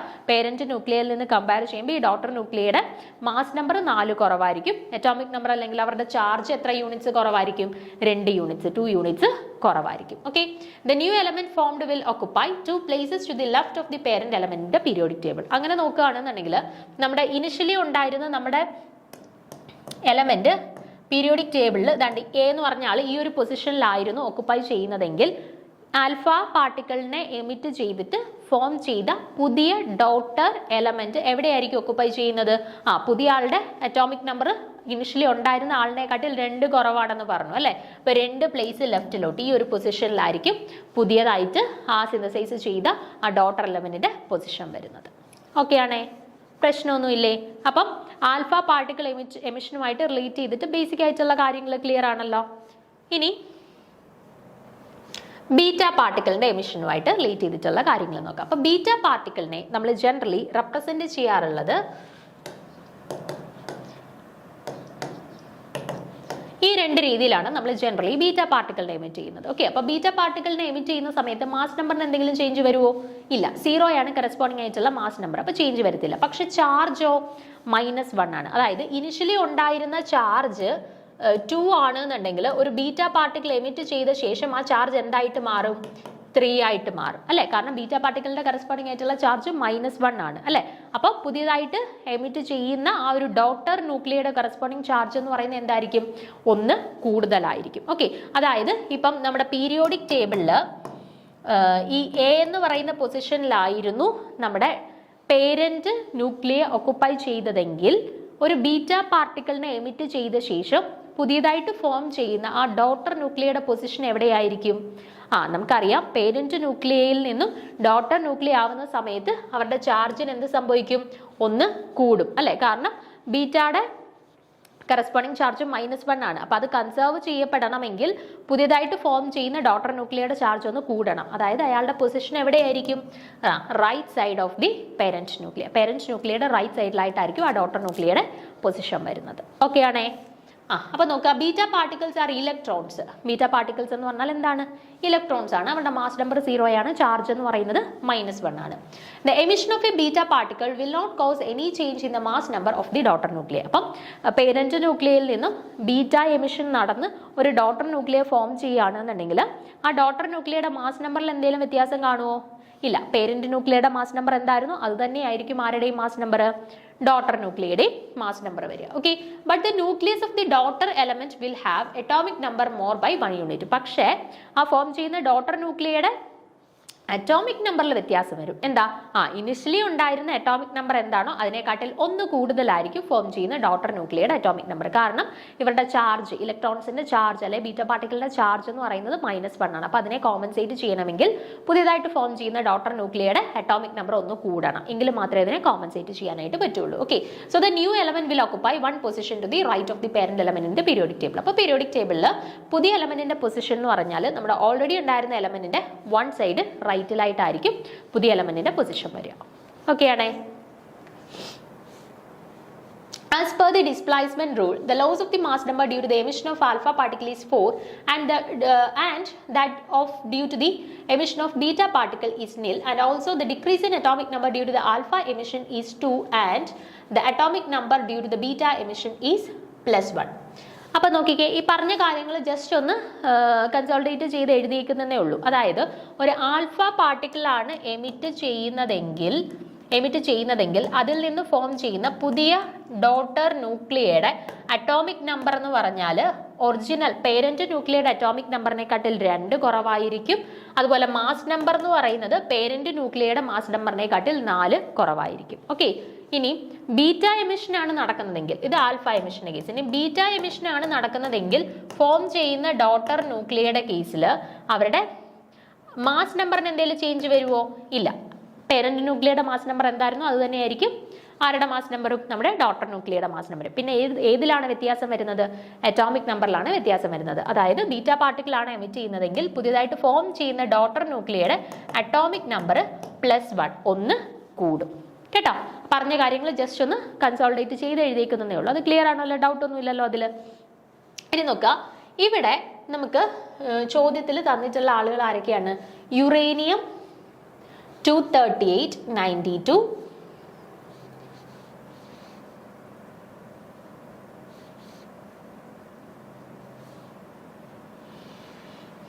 യുറേനിയം 23892ഉം പിന്നെ ആരാ നമ്മുടെ ഈ തന്നിട്ടുള്ളത്? യുറേനിയം 23892ഉം റേഡിയം 22688ഉം.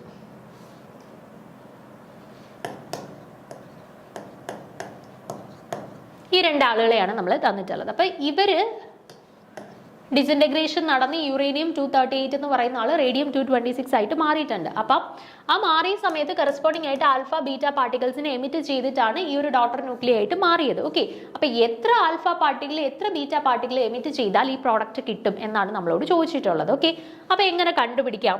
അപ്പൊ ആദ്യം നോക്കേണ്ടത്, നമുക്കറിയാം മാസ് നമ്പറിൽ ചേഞ്ച് വരുത്തണമെങ്കിൽ ആര് വിചാരിച്ചാലേ മാസ് നമ്പറിൽ ചേഞ്ച് വരുള്ളൂ? നോക്കിക്കേ, നമുക്കറിയാം ആൽഫ പാർട്ടിക്കിൾ എന്ന് പറയുന്നത് ഇങ്ങനെയാണ് റെപ്രസെന്റ് ചെയ്യുക, ബീറ്റ പാർട്ടിക്കിൾ എന്ന് പറയുന്നത് ഇങ്ങനെയാണ് റെപ്രസെന്റ് ചെയ്യുക. ഓക്കെ, അപ്പൊ ബീറ്റ പാർട്ടിക്കിൾ എമിറ്റ് ചെയ്യുകയാണെങ്കിൽ മാസിൽ വ്യത്യാസം വല്ലതും ഉണ്ടോ? ഇല്ല, കറസ്പോണ്ടിങ് മാസ് 0 ആണ്. പക്ഷെ ആൽഫ പാർട്ടിക്കിൾ എമിറ്റ് ചെയ്യുകയാണെന്നുണ്ടെങ്കിൽ കറസ്പോണ്ടിങ് മാസിൽ 4 ഡിക്രീസ് ഉണ്ടാവും, അല്ലെ? ഡിക്രീസ് അല്ലെങ്കിൽ ചേഞ്ച് ഉണ്ടാവും.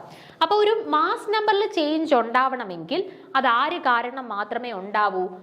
ആൽഫ പാർട്ടിക്കിൾ എമിഷൻ വഴി മാത്രമേ മാസ് നമ്പറിൽ ചേഞ്ച് ഉണ്ടാവൂ. ഓക്കെ, അപ്പൊ ഇവിടെ മാസ് നമ്പറിൽ ചേഞ്ച് ഉണ്ടായിട്ടുണ്ട്. എത്രയാണെന്നൊന്ന് കണ്ടുപിടിച്ച് നോക്കാം. 238 മൈനസ് 226, ഇപ്പൊ 2 1. എത്ര ഡിഫറൻസ് ഉണ്ടായിട്ടുണ്ട്? എത്ര ഡിഫറൻസ് ഉണ്ടായിട്ടുണ്ട്? യുറേനിയം 238 എത്രയായിരുന്നു ക്വസ്റ്റ്യന്? യുറേനിയം 238 92ഉം 226ഉം 88ഉം അല്ലേ? 226ഉം 88ഉം അല്ലേ? ഓക്കെ. അപ്പൊ നോക്കിക്കേ, നമ്മുടെ മാസ് നമ്പറിൽ ഉണ്ടായ ചേഞ്ച് എത്രയാണ്? 238 minus 226 which is equal to 12. അപ്പൊ മാസ് നമ്പറിൽ ഉണ്ടായ ചേഞ്ച് 12 ആണ്. ഈ 12 ചേഞ്ച് ഉണ്ടായതും, അല്ലെ മാസ് നമ്പറിൽ ഉണ്ടായ ഈ ചേഞ്ച് ആയിട്ടുള്ള 12ഉം ഉണ്ടായത് ആര് കാരണമാണ്? ആൽഫ പാർട്ടിക്കിൾ എമിഷൻ കാരണമായിരിക്കും, അല്ലെ? ബീറ്റ പാർട്ടിക്കിൾസിന്റെ എമിഷൻ കാരണം മാസ് നമ്പറിൽ ചേഞ്ചസ് ഒന്നും സംഭവിക്കത്തില്ല. സോ ഈ 12 ചേഞ്ച് ഉണ്ടായതും ആൽഫ പാർട്ടിക്കിൾസിന്റെ എമിഷൻ കാരണമാണ്. അപ്പൊ എത്ര ആൽഫ പാർട്ടിക്കിൾസ് എമിറ്റ് ചെയ്തു എന്ന് അറിയാൻ വേണ്ടിയിട്ട് എന്ത് ചെയ്താൽ മതി? ഒരു ആൽഫ പാർട്ടിക്കിൾ എമിറ്റ് ചെയ്യുമ്പോൾ മൊത്തത്തിൽ 4 മാസ് നമ്പറിൽ ഉണ്ടാവുന്ന ചേഞ്ച്. ഇപ്പൊ ഇവിടെ 12 എണ്ണം ഉണ്ടായിട്ടുണ്ടെന്നുണ്ടെങ്കിൽ total number of alpha particles കാണാൻ എന്ത് ചെയ്താൽ മതി? ടോട്ടൽ ചേഞ്ച് ഡിവൈഡഡ് ബൈ ഒരെണ്ണം എമിറ്റ് ചെയ്യുമ്പോൾ ഉണ്ടാവുന്ന ചേഞ്ച് 4 വെച്ചിട്ട് ഡിവൈഡ് ചെയ്താൽ മതി. ഓക്കെ, അപ്പൊ എത്ര വന്നു? 3. അപ്പൊ നമുക്ക് ആൽഫ പാർട്ടിക്കിൾസ് എമിഷൻ കിട്ടി. 3 ആൽഫ പാർട്ടിക്കിൾസ് ആണ് എമിറ്റ് ചെയ്യുന്നതെന്ന് കിട്ടി. ഓക്കെ, അപ്പൊ ഇനി എന്ത് കണ്ടുപിടിക്കണം? അറ്റോമിക് നമ്പറിൽ ഉണ്ടായ ചേഞ്ച് എത്ര ബീറ്റ പാർട്ടിക്കിൾസിന്റെ എമിഷൻ കൂടെ കൊണ്ടാണ് എന്നുള്ളത് കണ്ടുപിടിക്കണം. അപ്പൊ ഇവിടെ നോക്കാം, ആദ്യം നമുക്ക് അറ്റോമിക് നമ്പറിൽ ഉണ്ടായ ചേഞ്ച് എത്രയാണ് എന്നുള്ളത് കണ്ടുപിടിക്കാം. അറ്റോമിക് നമ്പറിൽ ഉണ്ടായ ചേഞ്ച് എത്രയാ?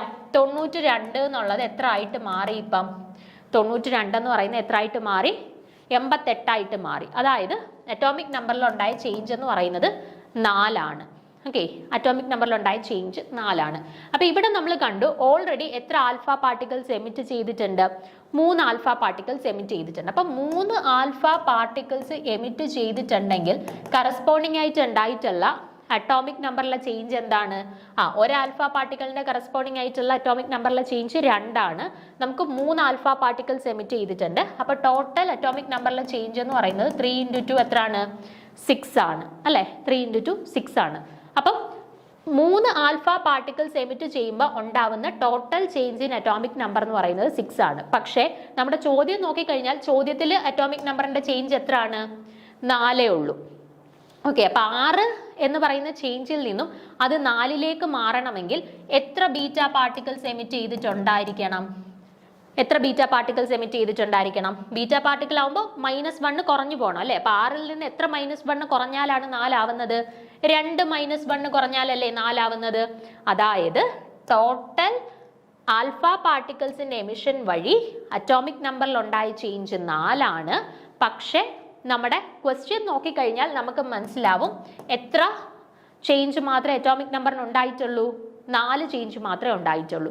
അപ്പോൾ ആ 4 ചേഞ്ച് ആണെന്നുണ്ടെങ്കിൽ കറസ്പോണ്ടിങ് ആയിട്ട് അവിടെ റിലീസ് ചെയ്യപ്പെടുന്ന ബീറ്റ പാർട്ടിക്കിൾസിന്റെ എണ്ണം 2 ആയിരിക്കണം. 2 ബീറ്റ പാർട്ടിക്കിൾസ് ആയിരിക്കണം. എങ്കിൽ മാത്രമേ 6 - 2 = 4 എന്നുള്ളത് നമുക്ക് കോമ്പൻസേറ്റ് ചെയ്ത് കറക്റ്റ് ആക്കാനായിട്ട് പറ്റുള്ളൂ. അതായത് 3 ആൽഫ പാർട്ടിക്കിൾസും 2 ബീറ്റ പാർട്ടിക്കിൾസുമാണ് ഈ ഒരു ചോദ്യത്തിന്റെ കറസ്പോണ്ടിങ് ആയിട്ട് അവിടെ എമിറ്റ് ചെയ്തിട്ടുള്ളത്. ഓക്കെ, 3 ആൽഫ പാർട്ടിക്കിൾസും 2 ബീറ്റ പാർട്ടിക്കിൾസും. ഓക്കെ, നമുക്ക് വേണമെങ്കിൽ ഒന്ന് ചെക്ക് ചെയ്ത് നോക്കാം അത് കറക്റ്റ് ആണോ എന്നുള്ളതേ ഒന്ന് ചെക്ക് ചെയ്ത് നോക്കാം.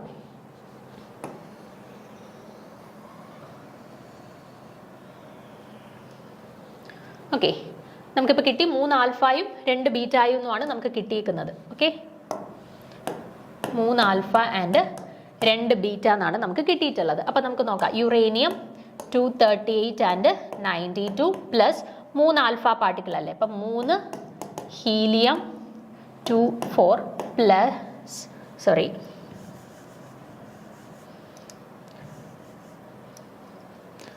gives radium 88 and 226 plus 3 helium 24 plus 2 beta particle. അപ്പോൾ ഇവിടെ നമുക്ക് നമ്മുടെ ലെഫ്റ്റ് സൈഡും റൈറ്റ് സൈഡും തമ്മിൽ കൺസേർവ് ചെയ്യപ്പെടും. അറ്റോമിക് നമ്പറും മാസ് നമ്പറും കൺസേർവ് ചെയ്യപ്പെടുന്നുണ്ടോ എന്ന് നമുക്കൊന്ന് ചെക്ക് ചെയ്ത് നോക്കാം.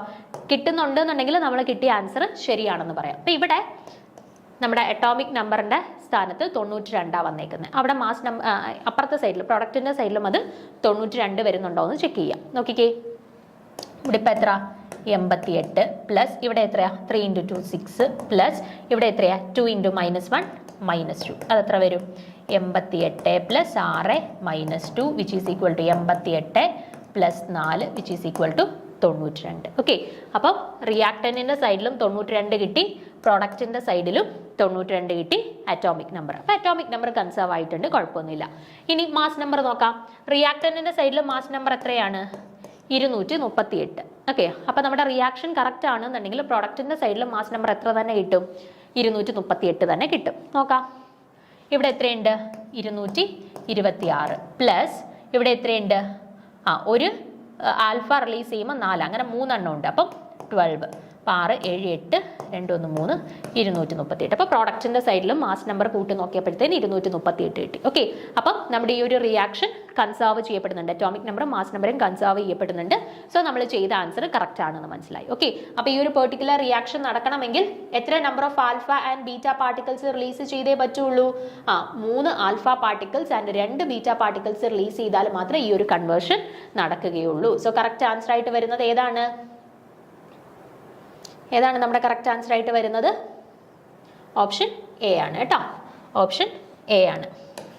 സിമ്പിൾ ആണ്, പക്ഷെ ഒന്ന് ചെയ്ത് അതെങ്ങനെയാണ് ആ ഒരു മാത്തമെറ്റിക്കൽ കാൽക്കുലേഷൻസ് വരുന്നത് എന്നൊന്ന് മനസ്സിലാക്കി എടുത്താൽ മാത്രം മതി കേട്ടോ. സിമ്പിളാണ്. സ്ഥിരമായിട്ട് നമ്മുടെ എല്ലാ എക്സാംസിനകത്തും ഒരു ഇതുമായിട്ട് റിലേറ്റ് ചെയ്ത് എന്തെങ്കിലും ഒരു ചോദ്യം കാണുന്നതാണ്. സോ നിർബന്ധമായിട്ടും ഇത് പഠിച്ചു വെച്ചിരിക്കുക കേട്ടോ. ഷുവർ ആയിട്ടും ചോദിക്കാൻ സാധ്യതയുള്ള ഒരു ക്വസ്റ്റ്യനും കൂടിയാണ്. ക്ലിയർ ആണല്ലോ? അപ്പോൾ ഇതുപോലെയുള്ള ക്വസ്റ്റ്യൻസ് കാണുകയാണെന്നുണ്ടെങ്കിൽ 1-2 നിങ്ങളൊന്ന് ചെയ്ത് നോക്കുക. ചെയ്ത് നോക്കുമ്പോഴത്തേനും നമുക്കൊരു ഓവറോൾ ഐഡിയ കിട്ടും, ഇങ്ങനെയാണ് ചെയ്യേണ്ടത് എന്നതിനെ കുറിച്ചിട്ടൊരു ഓവറോൾ ഐഡിയ കിട്ടും കേട്ടോ. പിന്നെ അടുത്ത ചോദ്യത്തിലോട്ട് പോവാം. 46ാമത്തെ ചോദ്യം, packing fraction is related to. അപ്പോൾ പാക്കിംഗ് ഫ്രാക്ഷൻ എന്ന് പറയുന്ന കൺസെപ്റ്റ് ഈ തന്നിട്ടുള്ളതിൽ ഏതുമായിട്ടാണ് റിലേറ്റ് ചെയ്തിട്ടുള്ളതെന്നാണ് ചോദിച്ചിട്ടുള്ളത്. ന്യൂക്ലിയർ സ്പിൻ ആണോ, മാസ് ഡിഫക്റ്റ് ആണോ, റേഡിയോ ആക്ടിവിറ്റി ആണോ, അറ്റോമിക് നമ്പർ ആണോ? ഇതിൽ ഏത് കൺസെപ്റ്റുമായിട്ട് റിലേറ്റ് ചെയ്തിട്ട് വരുന്ന ഒരു ടേമാണ് പാക്കിംഗ് ഫ്രാക്ഷൻ എന്നാണ് ചോദിച്ചിട്ടുള്ളത്. നമുക്ക് നോക്കാം. The packing fraction tells about how the nucleons are arranged in a nucleus. അപ്പോൾ പാക്കിംഗ് ഫ്രാക്ഷൻ എന്ന് പറഞ്ഞാൽ എന്താണ്? ഒരു ന്യൂക്ലിയസിൽ ന്യൂക്ലിയോൺസിനെ എങ്ങനെയാണ് അറേഞ്ച് ചെയ്തിട്ടുള്ളത്, അവരുടെ അറേഞ്ച്മെന്റ് ഏത് രീതിയിലാണ്, അതിനെക്കുറിച്ചിട്ട് ഒരു ഐഡിയ തരുന്ന കൺസെപ്റ്റ് ആണ് എന്ത്? packing fraction. Okay, അപ്പോൾ packing fraction tells us about how the nucleons are arranged in the nucleus. ന്യൂക്ലിയസിനകത്ത് ന്യൂക്ലിയോൺസിനെ ഏത് രീതിയിലാണ് അറേഞ്ച് ചെയ്തിട്ടുള്ളത് അതിനെക്കുറിച്ചിട്ട് ഒരു ഐഡിയ തരുന്ന കൺസെപ്റ്റ് ആണ് എന്ത് packing fraction എന്ന് പറയുന്നത്. ഓക്കെ, അപ്പോൾ it can be defined as the ratio of the mass defect to the nucleus. അപ്പോൾ ഇതിനെ എന്താണ് mass defect to the nucleus. അപ്പം പാക്കിംഗ് ഫ്രാക്ഷനെ നമ്മൾ എന്തിൻ്റെ റേഷ്യോ ആയിട്ടാണ് ജനറലി ഡിഫൈൻ ചെയ്യുന്നത്? Packing fraction equal to mass defect to the nucleons. Mass of the nucleons, mass ഡിഫക്റ്റിൻ്റെയും മാസ് ഓഫ് ദി ന്യൂക്ലിയോൺസിൻ്റെയും റേഷ്യോസ് ആയിട്ടാണ് നമ്മൾ ജനറലി ആരെ ഡിഫൈൻ ചെയ്യാറുള്ളത് അല്ലെങ്കിൽ എക്സ്പ്രസ് ചെയ്യാറുള്ളത്? ഈ പാക്കിംഗ് ഫ്രാക്ഷനെ ഡിഫൈൻ ചെയ്യാറുള്ളത്. അപ്പം mass defect is the difference in the actual isotopic mass and mass number. അപ്പം നമ്മൾ പറഞ്ഞു മാസ് ഡിഫക്റ്റിൻ്റെയും അതുപോലെ തന്നെ മാസ് ഓഫ് ദി ന്യൂക്ലിയോൺസിൻ്റെയും റേഷ്യോ ആയിട്ടാണ് നമ്മൾ ഈ ഒരു പാക്കിംഗ് ഫ്രാക്ഷനെ എക്സ്പ്രസ് ചെയ്യാറുള്ളതെന്ന് പറഞ്ഞു. ഇനി എന്താണ് മാസ് ഡിഫക്റ്റ്? മാസ് ഡിഫക്റ്റ് എന്ന് പറഞ്ഞാൽ ആക്ച്വൽ ഐസോടോപ്പിക് മാസും അതിൻ്റെ മാസ് നമ്പറും തമ്മിലുള്ള ഡിഫറൻസിനെയാണ് മാസ് ഡിഫക്റ്റ് എന്ന് പറയുന്നത് കേട്ടോ. ആക്ച്വൽ ഐസോടോപ്പിക് മാസും അതിൻ്റെ മാസ് നമ്പറും തമ്മിലുള്ള ആ ഒരു ഡിഫറൻസിനെയാണ് നമ്മൾ ജനറലി മാസ് ഡിഫക്റ്റ് എന്ന് പറയുന്നത് കേട്ടോ. അപ്പോൾ ഈ മാസ് ഡിഫക്റ്റിൻ്റെയും മാസ് ഓഫ് ദി ന്യൂക്ലിയോൺസിൻ്റെയും അല്ലെങ്കിൽ മാസ് നമ്പറിൻ്റെയും കൂടെ ആ ഒരു റേഷ്യോനെയാണ് നമ്മൾ എന്തെന്ന് പറയുക? പാക്കിംഗ് ഫ്രാക്ഷൻ എന്ന് പറയുന്നത്. ഈ ഒരു ഇക്വേഷൻ നോക്കി വെച്ചേക്കണം, ഇതും ചോദിച്ചു കണ്ടിട്ടുള്ളതാണ്. Which among the following is the correct relationship showing packing fraction എന്ന് പറഞ്ഞിട്ട് ചോദിച്ചിട്ടുള്ളതാണ്. m-a/a. അതിൽ m-a എന്ന് പറയുന്നത് എന്താണ്? മാസ് ഡിഫക്റ്റ് ആണ്. a എന്ന് പറയുന്നത് എന്താണ്? മാസ് നമ്പർ ആണ് കേട്ടോ. അപ്പോൾ ഇത് പല രീതിയിൽ തരും. a/m-a, m+a/a, അങ്ങനെ പല രീതിയിൽ നമുക്ക് ഓപ്ഷൻസ് തരാം. എല്ലാം കൂടെ കാണുമ്പോൾ കൺഫ്യൂസിങ് ആവും കേട്ടോ. അപ്പോൾ ഓർത്ത് വെച്ചേക്കുക, പാക്കിംഗ് ഫ്രാക്ഷൻ കണ്ടുപിടിക്കാനായിട്ടുള്ള ഇക്വേഷൻ എന്ന് പറയുന്നത് m-a/a ആണ്. m-a എന്ന് പറയുന്നത് എന്താണ്? മാസ് ഡിഫക്റ്റ് ആണ്. a എന്ന് പറയുന്നത് എന്താണ്? മാസ് നമ്പർ ആണ്. അതിൽ m എന്ന് പറയുന്നത് ആക്ച്വൽ ഐസോടോപ്പിക് മാസ് ആണ് കേട്ടോ. അപ്പോൾ packing fraction can be positive, negative or zero. ഈ പാക്കിംഗ് ഫ്രാക്ഷൻ്റെ പിയുടെ വാല്യൂ എന്ന് പറയുന്നത് പോസിറ്റീവ് ആവാം, നെഗറ്റീവ് ആവാം, അല്ലെന്നുണ്ടെങ്കിൽ സീറോ ആവാം. ഓക്കെ, അപ്പോൾ if the packing fraction is positive then the nucleus is unstable and it will undergo fission or fusion reaction. അപ്പോൾ നമ്മൾ ഈ കാൽക്കുലേറ്റ് ചെയ്യുന്ന സമയത്ത് പാക്കിംഗ് ഫ്രാക്ഷൻ്റെ വാല്യൂ കണ്ടുപിടിക്കുമ്പോൾ നമ്മൾ പറഞ്ഞു ഒന്നെങ്കിൽ പോസിറ്റീവ് കിട്ടാം, അല്ലെങ്കിൽ നെഗറ്റീവ് കിട്ടാം, അല്ലെങ്കിൽ സീറോ കിട്ടാം എന്ന് പറഞ്ഞു. ഓക്കെ, ഇൻ കേസ് നമുക്കിപ്പോൾ പോസിറ്റീവ് വാല്യൂ ആണ് നമുക്കിപ്പോൾ പാക്കിംഗ് ഫ്രാക്ഷൻ്റെ കറസ്പോണ്ടിങ് ആയിട്ട് കിട്ടി എന്നുള്ളെങ്കിൽ അതിൻ്റെ അർത്ഥം നമ്മുടെ ന്യൂക്ലിയസ് എന്ന് പറഞ്ഞാൽ അൺസ്റ്റേബിൾ ആയിട്ട് നിൽക്കുകയാണ്. അതിന് ഫിഷനോ ഫ്യൂഷനോ ഒക്കെ അണ്ടർഗോ ചെയ്യാനായിട്ടുള്ള ടെൻഡൻസി കൂടുതലായിരിക്കും, ചാൻസസ് കൂടുതലായിരിക്കും കേട്ടോ. അപ്പോൾ പാക്കിംഗ് ഫ്രാക്ഷൻ്റെ വാല്യൂ കണ്ടുപിടിച്ച് കഴിയുമ്പോൾ അത് പോസിറ്റീവ് വാല്യൂ ആണ് കിട്ടുന്നതെങ്കിൽ അതിൻ്റെ അർത്ഥം എന്താണ്? നമ്മുടെ ആ ഒരു സിസ്റ്റം അല്ലെങ്കിൽ ആ ഒരു ന്യൂക്ലിയസ് എന്ന് പറയുന്നത് ഇപ്പോൾ അൺസ്റ്റേബിൾ ആണ്. അതിന് ഫിഷൻ ഓർ ഫ്യൂഷൻ അണ്ടർഗോ ചെയ്യാനായിട്ടുള്ള ടെൻഡൻസി അല്ലെങ്കിൽ ചാൻസ് വളരെ കൂടുതലാണ്. ഇനി if the packing fraction is negative then the nucleus are very stable. Here the mass defect indicates the presence of binding energy. In case ഇപ്പം packing fraction കണ്ടുപിടിക്കുന്ന സമയത്ത് നമുക്ക് negative value ആണ് കിട്ടുന്നതെന്ന് കരുതുക. ഓക്കെ, നെഗറ്റീവ് വാല്യൂ ആണ് കിട്ടുന്നതെന്നുണ്ടെങ്കിൽ അതിൻ്റെ അർത്ഥം ന്യൂക്ലിയസ് സ്റ്റേബിൾ ആണ്. ന്യൂക്ലിയസ് സ്റ്റേബിൾ ആണെന്നുണ്ടെങ്കിൽ അവിടെ ഫിഷൻ ഓർ ഫ്യൂഷൻ റിയാക്ഷൻസ് നടത്താനായിട്ടുള്ള ടെൻഡൻസി ഉണ്ടോ? ഇല്ല. ഓക്കെ, അതാണ് ഡിഫറൻസ് കേട്ടോ. പാക്കിംഗ് ഫ്രാക്ഷൻ പോസിറ്റീവ് കിട്ടുകയാണെന്നുണ്ടെങ്കിൽ അത് അൺസ്റ്റേബിൾ ആണ്, അത് fission or fusion reactions undergo ചെയ്യാനായിട്ടുള്ള ചാൻസ് കൂടുതലാണ്. ഇൻ കേസ് പാക്കിംഗ് ഫ്രാക്ഷൻ നമ്മൾ കണ്ടുപിടിക്കുന്ന സമയത്ത് അത് നെഗറ്റീവ് ആണ് എന്നുണ്ടെങ്കിൽ അവിടെ ഫിഷൻ ഓർ ഫ്യൂഷൻ നടക്കാനായിട്ടുള്ള ടെൻഡൻസി തീരെ കുറവാണ്, കാരണം അത് ഹൈലി സ്റ്റേബിൾ ആയിരിക്കും. ഓക്കെ, ക്ലിയർ ആണല്ലോ? The zero packing fraction indicates the monoisotopic elements where the mass number equals to isotopic mass. ഇനി പാക്കിംഗ് ഫ്രാക്ഷൻ്റെ വാല്യൂ സീറോ ആണെന്നുണ്ടെങ്കിൽ അതിൻ്റെ അർത്ഥം എന്താണ്? അവിടെ എമ്മിൻ്റെ വാല്യൂ എയുടെ വാല്യൂ തുല്യമായിരിക്കും. എം എന്ന് പറയുന്നത് എന്താണ്? ഐസോടോപ്പിക് മാസും ആക്ച്വൽ ഐസോടോപ്പിക് മാസും. എ എന്ന് പറയുന്നത് എന്താ? Mass number. ഇത് രണ്ടും തുല്യമായിട്ട് വരുന്ന സമയങ്ങളിലാണ് നമുക്ക് പാക്കിംഗ് ഫ്രാക്ഷൻ എന്തായിട്ട് കിട്ടുക? സീറോ ആയിട്ട് കിട്ടുക കേട്ടോ. അപ്പോൾ പാക്കിംഗ് ഫ്രാക്ഷൻ എന്താണെന്നുള്ളത് മനസ്സിലാക്കുക. എങ്ങനെയാണ് ഒരു ന്യൂക്ലിയസിനകത്ത് ന്യൂക്ലിയോൺസിൻ്റെ അറേഞ്ച്മെൻറ്റ് അതിനെക്കുറിച്ചിട്ട് ഒരു ധാരണ തരുന്ന കൺസെപ്റ്റാണ് പാക്കിംഗ് ഫ്രാക്ഷൻ എന്ന് പറയുന്നത്. ദെൻ പാക്കിംഗ് ഫ്രാക്ഷൻ കണ്ടുപിടിക്കാനായിട്ടുള്ള ഇക്വേഷൻ m-a/a. അതിനകത്ത് m എന്താണ്, a എന്താണെന്ന് അറിഞ്ഞിരിക്കുക. ദെൻ പാക്കിംഗ് ഫ്രാക്ഷൻ്റെ വാല്യൂസ് സീറോ ആവാം, പോസിറ്റീവ് ആവാം, നെഗറ്റീവ് ആവാം. ദെൻ പോസിറ്റീവ്, നെഗറ്റീവ്, സീറോ കിട്ടിയാൽ അതിനകത്ത് നമുക്ക് എന്ത് ഇൻ്റർപ്രിറ്റ് ചെയ്യാം, അത്രയും കാര്യങ്ങൾ നമ്മുടെ പാക്കിംഗ് ഫ്രാക്ഷനുമായിട്ട് റിലേറ്റ് ചെയ്ത് മനസ്സിലാക്കി വെച്ചേക്കുക. ഓക്കെ, അപ്പം നമ്മുടെ ചോദ്യത്തിലോട്ട് വന്നേ. എന്തുമായിട്ട് റിലേറ്റ് ചെയ്തിട്ടുള്ളതാണ് പാക്കിംഗ് ഫ്രാക്ഷൻ? ന്യൂക്ലിയർ സ്പിൻ ആണോ, മാസ് ഡിഫക്റ്റ് ആണോ, റേഡിയോ ആക്ടിവിറ്റി ആണോ, അറ്റോമിക് നമ്പർ ആണോ? മാസ് ഡിഫക്റ്റ് ആണ് അല്ലേ? നമ്മൾ കണ്ടു പാക്കിംഗ് ഫ്രാക്ഷൻ എന്ന് പറയുന്നത് m-a/a ആണ്. ഇവിടെ m-a എന്ന് പറയുന്നത് എന്താണ്? മാസ് ഡിഫക്റ്റ് ആണ് അല്ലേ. അപ്പം മാസ് ഡിഫക്റ്റുമായിട്ട് റിലേറ്റ് ചെയ്തിട്ടുള്ള ഒരു റേഷ്യോയാണ് എന്ത്, പാക്കിംഗ് ഫ്രാക്ഷൻ എന്ന് പറയുന്നത്. ഓക്കെ, അപ്പോൾ കറക്റ്റ് ആൻസർ ആയിട്ട് വരുന്നത് ഓപ്ഷൻ ബി മാസ് ഡിഫക്റ്റ് ആണ്. ക്ലിയർ ആണല്ലോ, പ്രശ്നമൊന്നുമില്ലല്ലോ അതിൽ. അപ്പം അടുത്ത ചോദ്യത്തിലോട്ട് പോകാം. 47ാമത്തെ ചോദ്യം, which of the following is the correct order of bond dipole moment. അപ്പോൾ ഇവിടെ ഡൈപോൾ മൊമെന്റ്, ബോണ്ട് ഡൈപോൾ മൊമെന്റിന്റെ കറക്റ്റ് ആയിട്ടുള്ള ഓർഡർ ഏതാണ് എന്നാണ് ചോദിച്ചിട്ടുള്ളത്. CCl CBr CI ആണോ, CI CBr CCl ആണോ, CCl CI CBr ആണോ, or CBr CI CCl ആണോ? ഓക്കെ, അപ്പോൾ ഇതിൽ ഇവരുടെ ഡൈപോൾ മൊമെന്റിന്റെ കൃത്യമായിട്ടുള്ള ഓർഡർ ഏതാണ് എന്നാണ് ചോദിച്ചിട്ടുള്ളത്. ഓക്കെ, അപ്പോൾ അത് ആൻസർ ചെയ്യുന്നതിന് വേണ്ടിയിട്ട് ആദ്യം നമുക്ക് ഡൈപോൾ മൊമെന്റിനെ അഫക്റ്റ് ചെയ്യുന്ന ഫാക്ടേഴ്സ് ഏതൊക്കെയാണ് എന്നൊന്ന് അറിഞ്ഞിരിക്കണം. ഓക്കെ, ഡൈപോൾ മൊമെന്റിനെ അഫക്റ്റ് ചെയ്യുന്ന ഫാക്ടേഴ്സ് ഏതൊക്കെയാണെന്ന് അറിഞ്ഞിരിക്കണം.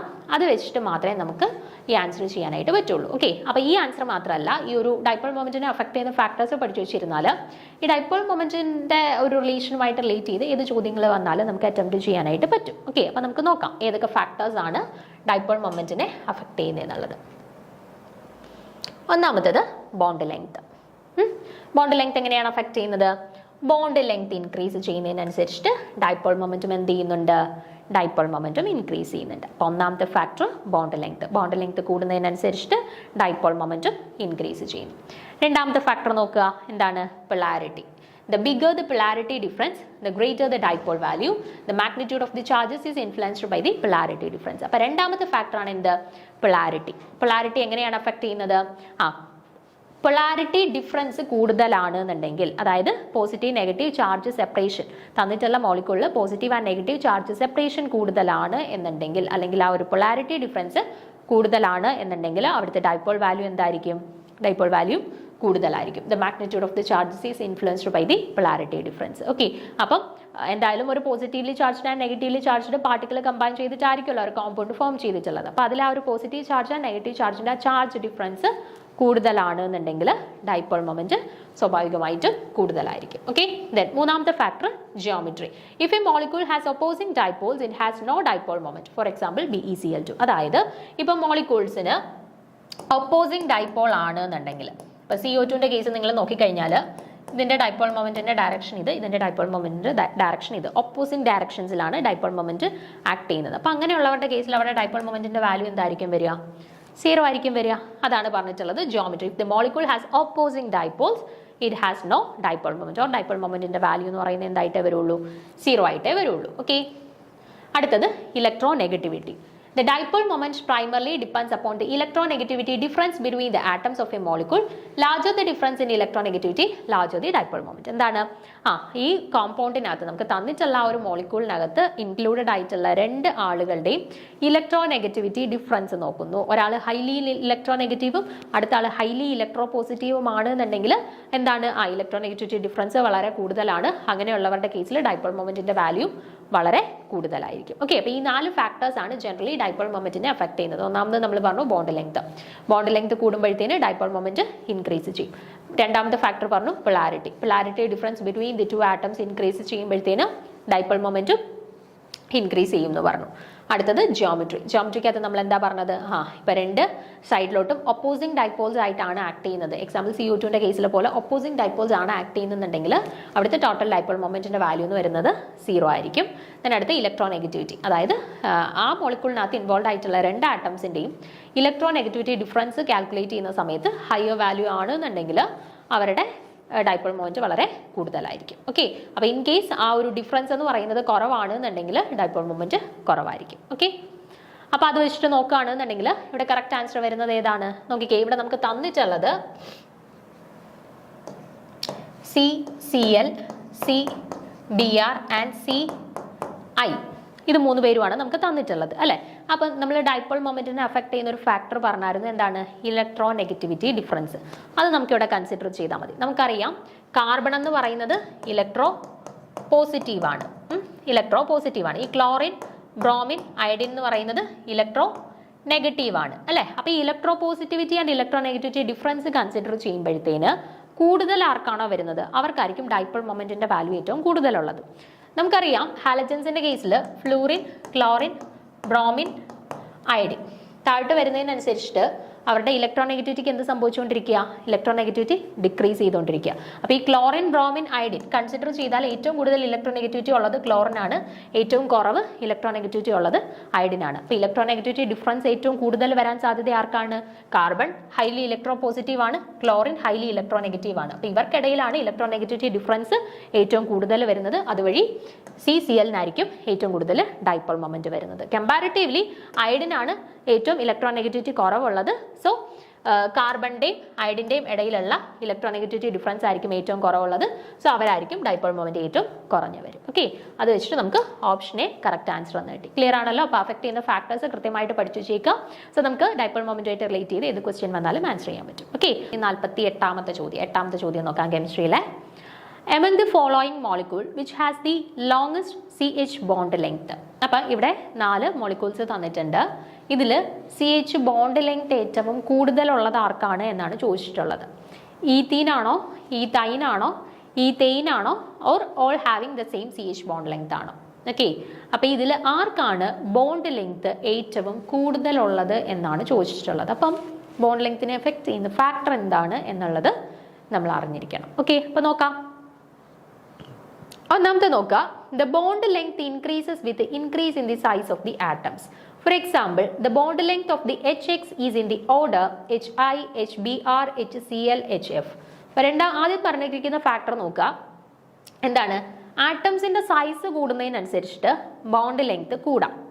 അതായത് ഇപ്പോൾ ഹൈഡ്രജൻ ഹാലൈഡ്സ് നമ്മൾ കൺസിഡർ ചെയ്യുകയാണ്. HCl, HBr, HF, HI ഇവരെ നമ്മൾ കൺസിഡർ ചെയ്യുന്ന സമയത്ത് നമുക്കറിയാം, ഇപ്പോൾ ഹാലജൻസിന്റെ കേസിൽ ഫ്ലൂറിൻ മുതൽ താഴ്ത്ത് വരുന്നതിനനുസരിച്ചിട്ട് ഫ്ലൂറിൻ, ക്ലോറിൻ, ബ്രോമിൻ, അയഡിൻ താഴ്ത്ത് വരുന്നതിനനുസരിച്ചിട്ട് അവരുടെ സൈസിന് എന്ത് സംഭവിക്കുക? സൈസ് കൂടുകയാണ് അല്ലേ? അപ്പം സൈസ് കൂടുന്നതിനനുസരിച്ചിട്ട് അവരുടെ റിപ്പൽഷൻ കൂടുകയും അതുവഴി അവരുടെ ബോണ്ട് ലെങ്ത് കൂടുകയും ചെയ്യും. ഓക്കെ, അപ്പോൾ ഹൈഡ്രജൻ ഹാലൈഡ്സ് നമ്മൾ കൺസിഡർ ചെയ്യുകയാണെന്നുണ്ടെങ്കിൽ ഹൈഡ്രജൻ അയഡൈഡിനായിരിക്കും ഏറ്റവും കൂടുതൽ ബോണ്ട് ലെങ്ത് ഉള്ളത്. ഏറ്റവും സൈസ് കൂടുതൽ അയഡിൻ ആയതുകൊണ്ട് തന്നെ ബോണ്ട് ലെങ്ത് ഏറ്റവും കൂടുതൽ ഹൈഡ്രജൻ അയഡൈഡിനായിരിക്കും. അതേസമയം ഫ്ലൂറിന്റെ കേസ് നോക്കിയാൽ ഫ്ലൂറിന്റെ കേസിൽ ഫ്ലൂറിന് ഏറ്റവും സൈസ് കുറവാണ്. ഓക്കെ, സൈസ് കുറവാണ്. അപ്പോൾ HF ഹൈഡ്രജൻ ഫ്ലൂറൈഡിന്റെ കേസിൽ അവർക്കായിരിക്കും ഏറ്റവും കമ്പാരിറ്റീവ്ലി ബോണ്ട് ലെങ്ത് കുറവ്. ഓക്കെ, അപ്പം ഓർഡർ കൊടുത്തിരിക്കുന്നത് HF, HCl, HBr, HI increasing order. Okay, അപ്പോൾ ഒന്നാമത്തെ ബോണ്ട് ലെങ്ത്തിനെ അഫക്ട് ചെയ്യുന്ന ഫാക്ടേഴ്സ് സറൗണ്ടിങ് ആറ്റംസ്, അതിന്റെ സൈസ് ആണ്. സൈസ് കൂടുന്നതിനനുസരിച്ചിട്ട് അവരുടെ ബോണ്ട് ലെങ്ത് കൂടും. ഇനി രണ്ടാമത് നോക്കുക, the bond length decreases with the multiplicity of the bond. Thus the bond length of the carbon bond is in the order. നോക്കിക്കേ, നമ്മൾ മൾട്ടിപ്ലിസിറ്റി എന്ന് ഇവിടെ ഉദ്ദേശിക്കുന്നത് single bond, double bond, triple bond എന്നുള്ളതാണ്. ഓക്കെ, അതായത് ട്രിപ്പിൾ ബോണ്ടിനായിരിക്കും comparatively double ബോണ്ടിനെക്കാട്ടിൽ bond length കുറവ്, ദെൻ ഡബിൾ ബോണ്ടിന് കുറച്ചുകൂടെ കൂടുതൽ, സിംഗിൾ ബോണ്ടിനായിരിക്കും കമ്പാരിറ്റീവ്ലി ബോണ്ട് ലെങ്ത് കൂടുതൽ. ഓക്കെ, അപ്പോൾ ഇവിടെ മൾട്ടിപ്ലിസിറ്റി ഓഫ് ദി ബോണ്ട് എന്ന് ഉദ്ദേശിച്ചിരിക്കുന്ന സിംഗിൾ, ഡബിൾ, ട്രിപ്പിൾ ബോണ്ട്സ് മാറുന്നതിനനുസരിച്ചിട്ട് ബോണ്ട് ലെങ്ത് എങ്ങനെ വ്യത്യാസപ്പെടുന്നു എന്നുള്ളതാണ് കേട്ടോ. ട്രിപ്പിൾ ബോണ്ടിനായിരിക്കും കമ്പാരിറ്റീവ്ലി ഏറ്റവും ബോണ്ട് ലെങ്ത് കുറവ്, ദെൻ ഡബിൾ ബോണ്ട് ഏറ്റവും കൂടുതലുള്ളത്, സിംഗിൾ ബോണ്ട്സ് വരുന്ന കേസിലായിരിക്കും ബോണ്ട് ലെങ്ത് ഏറ്റവും കൂടുതലുള്ളത്. ഓക്കെ ആണേ. അടുത്തത്, as the s orbital is smaller in size, greater is the s character, shorter is the hybrid orbital and hence shorter is the bond length. അപ്പോൾ നോക്കിക്കേ, s character കൂടുന്നതിനനുസരിച്ചിട്ടും bond ലെങ്ത്തിന് എന്ത് സംഭവിക്കുന്നുണ്ട്? ബോണ്ട് ലെങ്ത് കുറയുന്നുണ്ട്. ഇപ്പോൾ എക്സാമ്പിൾ നോക്കിക്കേ, sp3, sp2 and sp hybridisation. Okay, അപ്പോൾ ഇതിൽ നമുക്കറിയാം sp-യിൽ എസിൻ്റെ ബോണ്ട് ക്യാരക്ടർ എന്ന് പറയുന്നത് 50% ആണ്. sp2 വരുമ്പോഴത്തേന് എസിൻ്റെ sp3-ക്കകത്ത് വരുമ്പോൾ എസ് ക്യാരക്ടർ എന്ന് പറയുന്നത് 1/3% ആണ്. ഓക്കെ, sp3-ക്കകത്ത് 1/4% ആണ് എസ് ക്യാരക്ടർ. അപ്പോൾ എസ് ക്യാരക്ടർ ഏറ്റവും കൂടുതലുള്ളത് എവിടെയാണ്? 1/2 ഇവിടെയാണ്. 1/2 sp ഹൈബ്രിഡൈസേഷനിലാണ് ബോണ്ട് ക്യാരക്ടർ എസ് ക്യാരക്ടർ ഏറ്റവും കൂടുതലുള്ളത്. അപ്പോൾ എസ് ക്യാരക്ടർ കൂടുന്നതിനനുസരിച്ചിട്ട് ബോണ്ട് ലെങ്ത് കുറയും. അങ്ങനെ നോക്കുകയാണെന്നുണ്ടെങ്കിൽ എസ് ക്യാരക്ടർ ഏറ്റവും കുറവുള്ളത് sp3 ഹൈബ്രിഡൈസേഷനിലാണ്. സോ sp3 ഹൈബ്രിഡൈസേഷനിലാണ് ബോണ്ട് ലെങ്ത് ഏറ്റവും കൂടുതൽ. എസ് ക്യാരക്ടർ ഏറ്റവും കൂടുതലുള്ളത് sp ഹൈബ്രിഡൈസേഷൻ ആണ്. അവിടെയാണ് ബോണ്ട് ലെങ്ത് ഏറ്റവും കുറഞ്ഞു വരുന്നത്. ഓക്കെ ആണല്ലോ. അല്ലെന്നുണ്ടെങ്കിൽ നോക്കിയാൽ മതി, sp3 ഹൈബ്രിഡൈസേഷൻ എന്ന് പറയുമ്പോൾ single bond, sp2 double bond, sp triple bond അല്ലേ? അപ്പോൾ ട്രിപ്പിൾ ബോണ്ടിനാണ് ഏറ്റവും കുറവ് ബോണ്ട് ലെങ്ത്. ഏറ്റവും കൂടുതൽ വരുന്നത് സിംഗിൾ ബോണ്ട്സ് വരുന്ന സമയത്താണ്. ഓക്കെ, ക്ലിയർ ആണല്ലോ. അപ്പോൾ ഈ 3 ഫാക്ടേഴ്സ് ആണ് പ്രധാനമായിട്ട് ബോണ്ട് ലെങ്ത്തിനെ എഫക്ട് ചെയ്യുന്നത്. ഒന്ന്, സൈസ് ഓഫ് ദി ആറ്റംസിന്റെ സൈസ് കൂടുന്നതിനനുസരിച്ചിട്ട് ബോണ്ട് ലെങ്ത് കൂടും. രണ്ടാമത് പറഞ്ഞത് നമ്മുടെ ബോണ്ട് മൾട്ടിപ്ലിസിറ്റി, അതായത് സിംഗിൾ ബോണ്ട് വരുമ്പോഴായിരിക്കും ബോണ്ട് ലെങ്ത് ഏറ്റവും കൂടുതൽ, ഡബിൾ ബോണ്ട് ആകുമ്പോൾ കുറച്ച് കുറയും, ട്രിപ്പിൾ ബോണ്ട് ആകുമ്പോഴാണ് ബോണ്ട് ലെങ്ത് ഏറ്റവും കുറവ് വരുന്നത്. അതിനുശേഷം എസ് ക്യാരക്ടർ പറഞ്ഞു, പെർസെൻറ്റേജ് എസ് ക്യാരക്ടർ. ഓക്കെ, അപ്പോൾ പെർസെൻറ്റേജ് എസ് ക്യാരക്ടർ കൂടുന്നതിനനുസരിച്ചിട്ട് ബോണ്ട് ലെങ്ത് കുറയും. ഓക്കെ, അതായത് SP ഹൈബ്രിഡൈസേഷനിലായിരിക്കും ബോണ്ട് ലെങ്ത് ഏറ്റവും കുറവ്, SP3 ഹൈബ്രിഡൈസേഷനിലായിരിക്കും കമ്പാരിറ്റീവ്ലി ബോണ്ട് ലെങ്ത് കൂടുതൽ വരുന്നത്. ഓക്കെ, അപ്പോൾ ഇതാണ് 3 ഫാക്ടേഴ്സ്. അങ്ങനെയാണെന്നുണ്ടെങ്കിൽ ഇനി ആൻസർ ചെയ്യാലോ. ഈത്തീൻ ആണോ ഈത്തൈൻ ആണോ? ഈത്തൈൻ ആയിരിക്കുമോ ബോണ്ട് ലെങ്ത് കൂടുതൽ, അതോ 3 പേർക്കും സെയിം ബോണ്ട് ലെങ്ത് ആയിരിക്കുമോ? നോക്കിക്കേ, ഈത്തീൻ ആവുമ്പോൾ ഡബിൾ ബോണ്ടാണ്, ഈത്തൈൻ ആവുമ്പോൾ ട്രിപ്പിൾ ബോണ്ടാണ്, ഈത്തൈൻ ആവുമ്പോൾ സിംഗിൾ ബോണ്ടാണ്. നമ്മൾ പറഞ്ഞു ബോണ്ട് ലെങ്ത് എവിടെയായിരിക്കും കൂടുതൽ? സിംഗിൾ ബോണ്ട് വരുന്ന കേസിലായിരിക്കും ബോണ്ട് ലെങ്ത് ഏറ്റവും കൂടുതലായിട്ട് വരുന്നത്. ഓക്കെ, ബോണ്ട് ലെങ്ത് ഏറ്റവും കൂടുതലായിട്ട് വരുന്നത് സിംഗിൾ ബോണ്ട് വരുന്ന കേസിലായിരിക്കും ബോണ്ട് ലെങ്ത് ഏറ്റവും കൂടുതലായിട്ട് വരുന്നത്. ഓക്കെ, അപ്പോൾ ഏതായിരിക്കും കറക്റ്റ് ആൻസർ? ഓപ്ഷൻ സിയിലായിരിക്കും ലോങ്സ്റ്റ് CH ബോണ്ട് ലെങ്ത് വരുന്നത്. ഓക്കെ, ക്ലിയർ ആണല്ലോ. അപ്പം അടുത്ത ചോദ്യം നോക്കാം. 49ാമത്തെ ചോദ്യം. The trimethyl amine is a weaker base than dimethyl amine due to inductive effect ആണോ, ഇലക്ട്രോമെറിക് ഇഫക്റ്റ് ആണോ, റെസൊണൻസ് ഇഫക്റ്റ് ആണോ, സ്റ്റെറിക് ഇഫക്റ്റ് ആണോ എന്നാണ് ചോദിച്ചിട്ടുള്ളത്. അപ്പം നോക്കിക്കേ,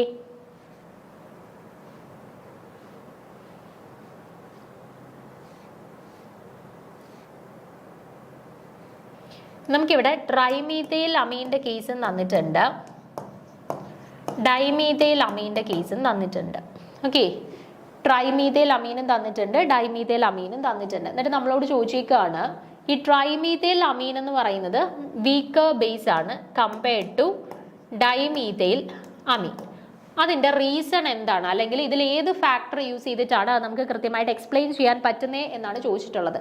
ഇൻഡക്റ്റീവ് ഇഫക്റ്റ് യൂസ് ചെയ്തിട്ടാണോ, ഇലക്ട്രോമെറിക് ഇഫക്റ്റ് യൂസ് ചെയ്തിട്ടാണോ, റെസൊണൻസ് ഇഫക്റ്റ് യൂസ് ചെയ്തിട്ടാണോ, സ്റ്റെറിക് ഇഫക്റ്റ് യൂസ് ചെയ്തിട്ടാണോ ആ ഒരു കാര്യം നമുക്ക് എക്സ്പ്ലെയിൻ ചെയ്യാൻ പറ്റുന്നതെന്നാണ് ചോദിച്ചിട്ടുള്ളത്. ഓക്കെ, അപ്പോൾ നോക്കാം. The two factors which operate in deciding the basicity of alkyl amines are inductive effect and solvation effect. അപ്പം നമ്മൾ ജനറലി നമ്മൾ ആൽക്കൈൽ അമൈൻസിൻ്റെ കേസിൽ അവരുടെ ബേസിസിറ്റി എക്സ്പ്ലെയിൻ ചെയ്യാൻ വേണ്ടിയിട്ട് 2 കൺസെപ്റ്റുകളാണ് ജനറലി യൂസ് ചെയ്യുക. ഒന്ന് inductive effect, 2 solvation effect. Okay, ഈ 2 ഫാക്ടേഴ്സ് യൂസ് ചെയ്തിട്ടാണ് നമ്മൾ ജനറലി ആൽക്കൈൽ അമൈൻസിൻ്റെ കേസിൽ അവരുടെ ബേസിസിറ്റി നമ്മൾ എക്സ്പ്ലെയിൻ ചെയ്യാറുള്ളത്.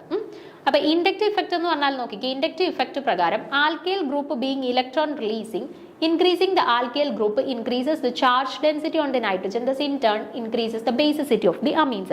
നമുക്കറിയാം ആൽക്കൈൽ ഗ്രൂപ്പ് ഇൻഡക്റ്റീവ് ഇഫക്റ്റ് പ്രകാരം എങ്ങനെയാണ് നമുക്കിത് എക്സ്പ്ലെയിൻ ചെയ്യാൻ പറ്റുക? ആൽക്കൈൽ ഗ്രൂപ്പ് എന്ന് പറയുന്നത് എന്താണ്?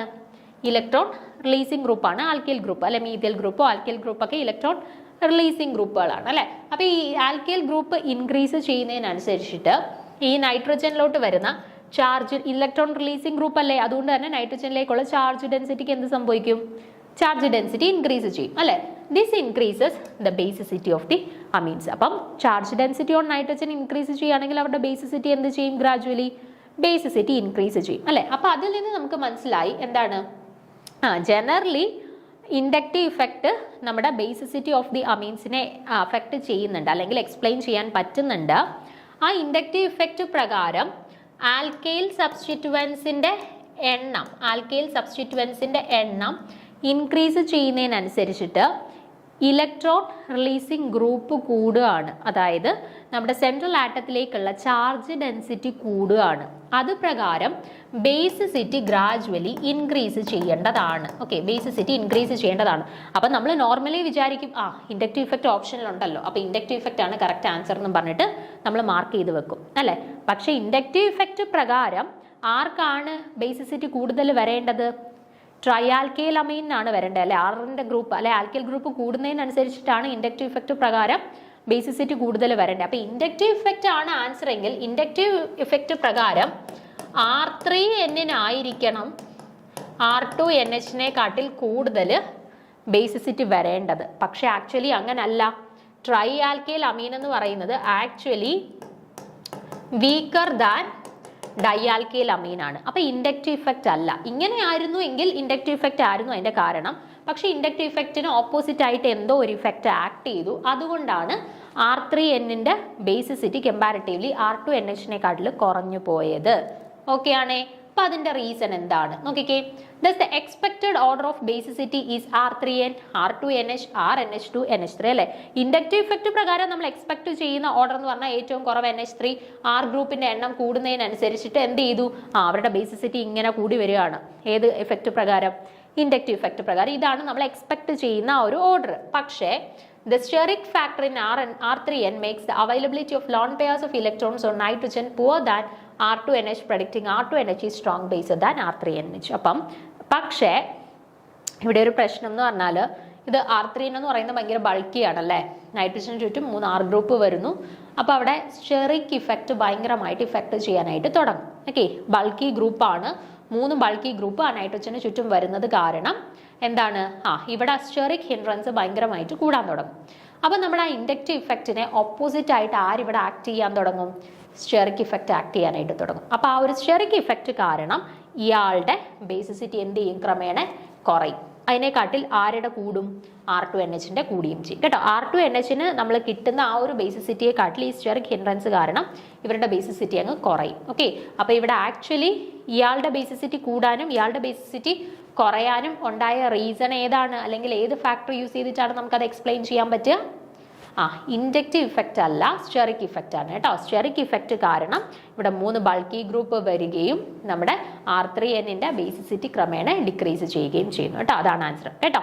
അപ്പം സ്റ്റെറിക് ഇഫക്റ്റ് ഓപ്ഷൻ ഡി ആണ് ഇവിടെ കറക്റ്റ് ആൻസർ ആയിട്ട് വരുന്നത്. നമ്മൾ ചോദ്യം കണ്ട ഉടനെ നമ്മൾ ബേസിസിറ്റി അല്ലേ, അപ്പോൾ ഇൻഡക്റ്റീവ് ഇഫക്റ്റ് ആണ്, R ഗ്രൂപ്പും മീഥൈൽ ഗ്രൂപ്പും വരുന്നുണ്ടല്ലോ എന്ന് നോക്കുമ്പോൾ ഓപ്ഷൻ എയിൽ തന്നെ ഇൻഡക്റ്റീവ് ഇഫക്റ്റ് ഉണ്ട്, നമ്മളത് ചാടിക്കയറി മാർക്ക് ചെയ്ത് വെക്കാനായിട്ടും സാധ്യതയുണ്ട്. പക്ഷേ ഇൻഡക്റ്റീവ് ഇഫക്റ്റ് പ്രകാരം കിട്ടുന്ന ആൻസർ ആണോ ഇവിടെ കിട്ടിയിരിക്കുന്നത്? അല്ല. അപ്പോൾ ഇൻഡക്റ്റീവ് ഇഫക്റ്റ് എന്തായാലും ആവത്തില്ല ആൻസർ. ഓക്കെ, അപ്പം ആ ഇൻഡക്റ്റീവ് ഇഫക്റ്റിന് ഓപ്പോസിറ്റ് ആയിട്ട് ഏതോ ഒരു എഫക്റ്റ് ഇവിടെ ആക്ട് ചെയ്തു, അതേതാണെന്ന് കണ്ടുപിടിക്കണം. അതേതായിരിക്കും? 3 ബൾക്കി ഗ്രൂപ്പ് വരുന്നത് കൊണ്ട് തന്നെ സ്റ്റെറിക് ഇഫക്റ്റ് ആയിരിക്കും അവിടെ ആക്ട് ചെയ്തത്. സോ ഓപ്ഷൻ ഡി ആണ് കറക്റ്റ് ആൻസർ ആയിട്ട് വരുന്നത്. ക്ലിയർ ആണല്ലോ?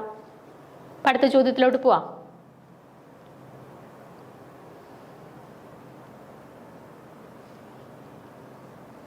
അടുത്ത 50ാമത്തെ ചോദ്യം നോക്കുക.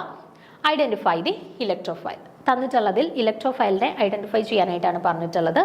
SO2, SO3, NF3, H2 ഇതിൽ ഇലക്ട്രോഫൈൽ ആരാണ് എന്നാണ് ഐഡന്റിഫൈ ചെയ്യാനായിട്ട് പറഞ്ഞിട്ടുള്ളത് കേട്ടോ. അപ്പം ഇലക്ട്രോഫൈൽ അല്ലെങ്കിൽ ന്യൂക്ലിയോഫൈലിനെയൊക്കെ ഐഡന്റിഫൈ ചെയ്യാനുള്ള രീതിയിൽ ക്വസ്റ്റ്യൻസ് സാധാരണ വരുന്നതാണ്. അപ്പം ഇവിടെ നമുക്ക് ഇതിന്റെ ആൻസറിലോട്ട് പോകുന്നതിന് മുന്നേ തന്നെ ഇലക്ട്രോഫൈൽസും ന്യൂക്ലിയോഫൈൽസും ഒന്ന് ജസ്റ്റ് പഠിച്ചു വെച്ചേക്കാം. എക്സാമ്പിൾസ് നിങ്ങൾക്ക് ഇതുപോലെ തന്നു കഴിഞ്ഞാലേ അടുത്ത ഒരു എക്സാമ്പിൾ നമുക്ക് വേറെ കുറച്ച് എക്സാമ്പിൾസ് ആയിരിക്കും ചിലപ്പോൾ തരിക.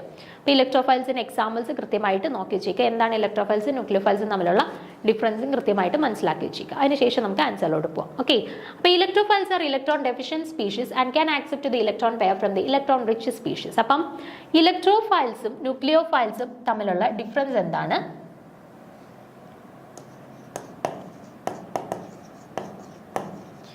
ഇലക്ട്രോഫൈൽസും